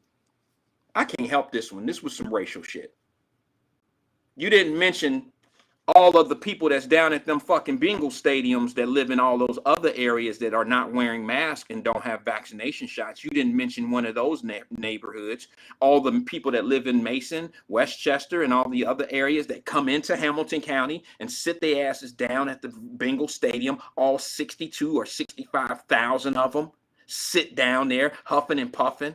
Give me a hot dog, put extra chili sauce on the shit. You didn't mention any of those neighborhoods. They're running into the vaccination problem as well. They're running into the COVID problem as well. The Omicron, whatever the shit is, they're running into that problem as well. You couldn't freestyle Mason in there somewhere. You couldn't freestyle Westchester. You couldn't freestyle, I don't know, Indian Hill. You couldn't freestyle Gulf Manor. You couldn't freestyle Price Hill and all these other areas that consist of all other nationalities. You just want to hit up Westwood, downtown West End. Oh, it was Cincinnati community. It was the Cincinnati. It was Hamilton County. I get it now. So what? You can't do Mason. You can't do Westshire. I get it. You're at a Cincinnati meeting. So it has to be Cincinnati neighborhoods. Well, according to our mayor, new mayor, Aptat, there's 28 neighborhoods. 28 neighborhoods in the city of Cincinnati. I only know of maybe what would be considered African American neighborhoods, maybe what, 7, 8 that are considered predominantly black neighborhoods, right? Can somebody, y'all can maybe count them out, and I may be off 1 or 2, but it sure in the hell ain't nowhere near 28. And my point of it is, even if there's 14, there's still 14 left of other neighborhoods that could have been in your freestyle, bro. See, you got to understand something. I've never challenged anyone who said that racism don't exist and a lot of shit like that. I've never really been against you who say shit like that. I just roll over cats like that. Man, people like that don't faze me. So I want y'all to understand that I do know this shit exists, but it's been existing ever since I hit the power button of trying to be something in my life. I just never let them put my pause on of going and moving forward. I ignore it because it can't stop me from doing anything. That's the only reason why I ignore it. And you think that I don't know it exists. See, I don't give it the power to exist. That's all. Don't get it twisted. Don't ever think that I don't know. I can guarantee you, and I'm going to say this, and I'm going to say this with as much confidence and as much arrogance as I possibly can. You can't be me. You have never seen racism like I've seen it. I've gone to almost any type of environment that has never been set up for me. A lot of people can't say they've been where I've been and done the things I've done, and there was a lot of obstacles put in the way. I'm not saying I'm better than you. I'm saying that I've faced some different shit. I've seen it all, and it's not something. It's almost like going to war and not ever wanting to come home and tell everybody what you witnessed and what you've been part of. It's like that. I'm not better than anybody. I'm not saying that I deserve more than anybody. I'm not saying any of that. I'm saying, being where I'm from and moving off and doing the things that I've done, I've seen some things that I just never would have even imagined living in the Midwest.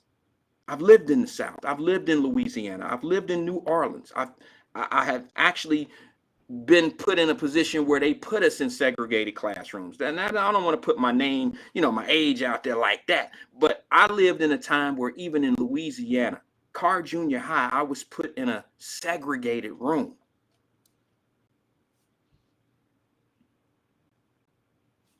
They called it an LD classroom. They called it the slow learners classroom. But for some odd damn reason, that seemed to be all where the black folks were.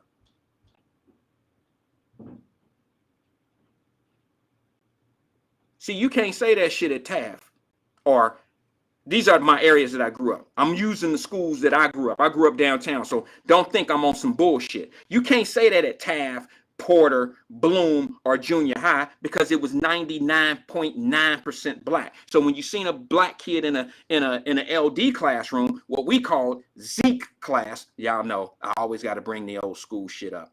Yeah, some of my friends was in the Zeke class. You see us sitting in the Zeke class, it don't look abnormal. That just look like those are the dumb kids, and the other kids throughout the school, them the fine ones, them the good ones. But I find it very peculiar that when I go to a school and there's probably 20% black in this school, maybe 15, 20% black, and we all are in the same classroom at the same time all the time in my lifetime. How many of us can say that you've been in those conditions? I have. I have. Carr Junior High in Louisiana, in New Orleans. That was me. What grade was I in? I don't know. My mother would probably know better than me. I think I was in the 7th grade, maybe the 7th grade. I know I was in junior high because of the name of the school. But I was in the 7th, or I know I wasn't in the 8th because I had already moved on to a different situation. By the 8th grade, I was going to a school in Oklahoma. Imagine that. 1335 John Street, living in Lawton, Oklahoma. Who would have ever thought? You think that was better? I remember, now y'all know I talk about my bologna sandwiches, and I talk about my peanut butter and jelly sandwiches. I'm pretty much on those every day after work. I come home and do what I do, right? 30-second story for you. Living in Lawton, Oklahoma, I had a friend. I think his name was Jay or something like that. I don't remember. It was so long ago. I'm a little older now. But he rode a motorcycle to school. We rode the bus. White guy, lived in a neighborhood. He was a red-haired white dude that was kind of tall and lanky, and he could play basketball. So he wanted to kind of play with the black guys all the time to get his game right. So he would walk down to our section of the neighborhood, play ball with us, and then he would ride his motorcycle back to his house. Well, one time he invited his friends, his black friends, and I happened to be one of them, to his house. And it was right after we played basketball. He invited us over to his house. We went up to his house. His mother and father didn't really know that he was going to play with a bunch of brothers. So he invited me and another guy named Sean Payton. Now, I remember my brother. This was me and him. We were brothers. We were best friends. 2 brothers in Lawton, Oklahoma. So he invites us to come to his house right after we play ball. We get over to his house. His mother was like, Jay, can I speak to you for a moment? We already knew what that shit was. Jay was like, hey, y'all go in the kitchen, man, fix y'all a sandwich. Now, y'all know how I feel about my bologna and all that old shit. I was saying, like, well, what y'all got? And when he said peanut butter and jelly and we got, ham and cheese and all that shit, I was down for that. Shit, where it at? Your mother called you, I can handle Mike. Where it at? Truth of the matter is, Jay came back out, looked at me and Sean Payton. Sean Justice, excuse me, his name was, no, it was Sean Payton. My apologies. Looked at us. No, it was Justice. Sean Justice was his name. No, Sean, it don't matter. His name was Sean. He came out and he said, y'all gotta go. My mom said y'all gotta go. And I was like, can I still get a sandwich? I mean, I know that sounds crazy as hell, but I remember saying that as a kid. Can I still get the sandwich though? Can I? He was like, nah, my mom said y'all gotta go. My dad wouldn't want y'all in here. He had a bad experience with a black guy before. And he don't like black guys because of his bad experience. So y'all gotta go. And I can't let you ride my motorcycle. I can't take you on rides because my mama said, this is what he said. He said his mother said that if he ever gets in an accident, those people will sue us.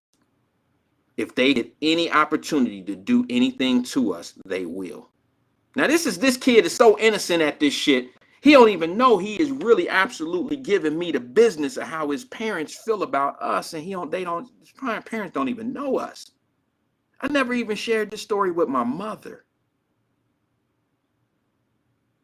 But after experiencing Louisiana, after experiencing New Orleans the way I was in it, I left that situation just wanting a fucking sandwich. I didn't have to see him again. I was cool with it. I've always had my foot on the gas, and I've never hit brake for none of them. So when y'all hear me talk about shit and it excludes how they doing us, the reason why I never say anything about how they doing us, because quite frankly, my dear, I don't give a fuck. I'm gonna do me. And I ain't never let none of them stop me from doing me. Always been that way.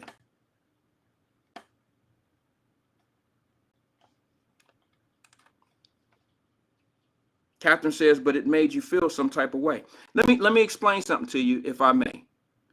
You know, when I felt a certain way, I felt a certain way. You're right. You're right, Catherine.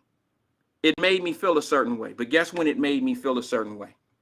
It made me feel a certain way as an older individual. You got to understand, as a young man, I didn't care. My mind was focused on other things.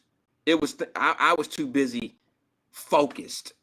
I was never distracted. My mother would tell you, anybody that knew me as a young man would tell you that I was always focused. If I had some type of job or something that I needed to be focused on doing, I never let anybody or anything distract me from it. It made me the man that I am today. If I go back and look at things and talk about how people did me and how wrong it was and all that old shit, and I remind myself of that every day, I would never move forward. I had a teacher. Now, I know some of y'all remember this a few years ago. I put it on my page. I posted it on my page. I had a school teacher who told me, Miss Peg. And I'm not even happy to say, Miss Peg happened to be a black teacher. She told me right to my face, you ain't gonna never be nothing. You might as well tell your mama and them to stop sending you to school. Now, I can't imagine a kid today being told that. We were passive when I was a kid. Like, we ain't really disrespect people that was older than us. We didn't do that. But I took it and kept on stepping because I was focused on some other shit. She was probably right at that time, but she was wrong in the long run. And let me tell you how wrong she was. I remember taking a picture on a plane. I had signed a contract with an individual, and I had made some money setting up a side office or whatever. I did well for myself. And I remember sitting on that plane, and who came to my mind? Miss Peg, my teacher. And I remember thinking, I'm going to take this picture, and I wish I knew where Miss Peg was. But in the caption of the picture, I took a picture on this plane. I was in a plane that I was the only one on it.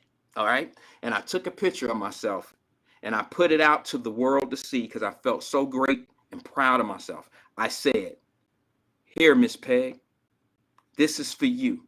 You told me I was never going to be anything. So I dedicate this picture to Miss Peg. And a few years, I did that 2-3 years ago, maybe 4 years ago.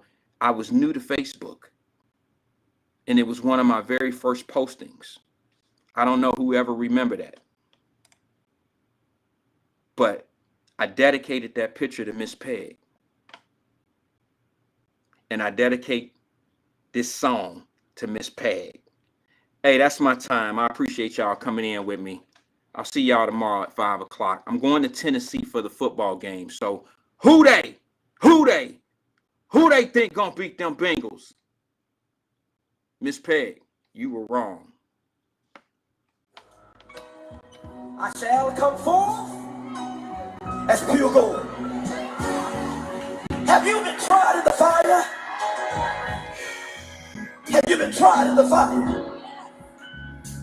Well, tell me, did you come through as pure gold?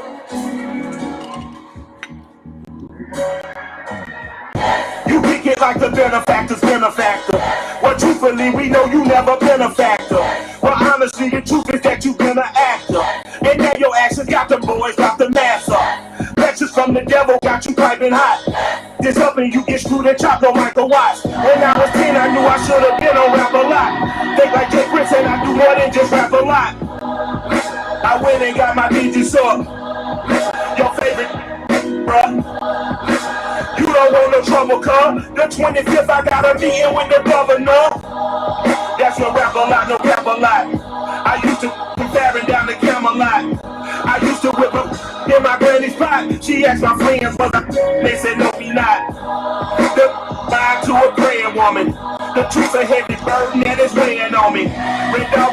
slipping with the willing on me. I went to calling out for Jesus like a reverend on me. Chalked it up to sin, took it on my chin. Gotta take some L's if you wanna win. They took it, but then take us in. I didn't even have no re-up I could re-up with. Had to rob another just to re-up. Pray to God it in his heart he found forgiveness for me. It was nothing personal, it was just business for me. When I got on, I paid him back and told him it was ugly. I'd rather ask forgiveness like 100 times than be asking for permission in a beggar's line. Cause of who I be and check out how I tend to mine. I got a partner who don't eat no pork at dinner time, but let you act like you don't ever hurt or injure mine. He have your woman, and that's by dinner time. I keep my eyes on glory till the devil get behind. Now bad mind, the devil made me offers I decline. We not aligned, not combined, I am not confined to any wicked system that these demons have designed. They frame of mind and have you salty as a bacon rind. I'm trying to mastermind how to help out humankind. I'm open mind, but I do not walk another line. My state of mind is to keep a peace of mind. I'm like Malcolm with my peace and up beneath some blinds. I'm trying to manifest the things in my subconscious mind that I have only seen the dreams in my unconscious mind. My dreams are refined, bring to mind a state of mind that make you seem this lucky life of mine is redesigned. And if it is, it ain't the law, cause that's the mastermind. Yes, Lord. Yes, Lord. Yes, Lord.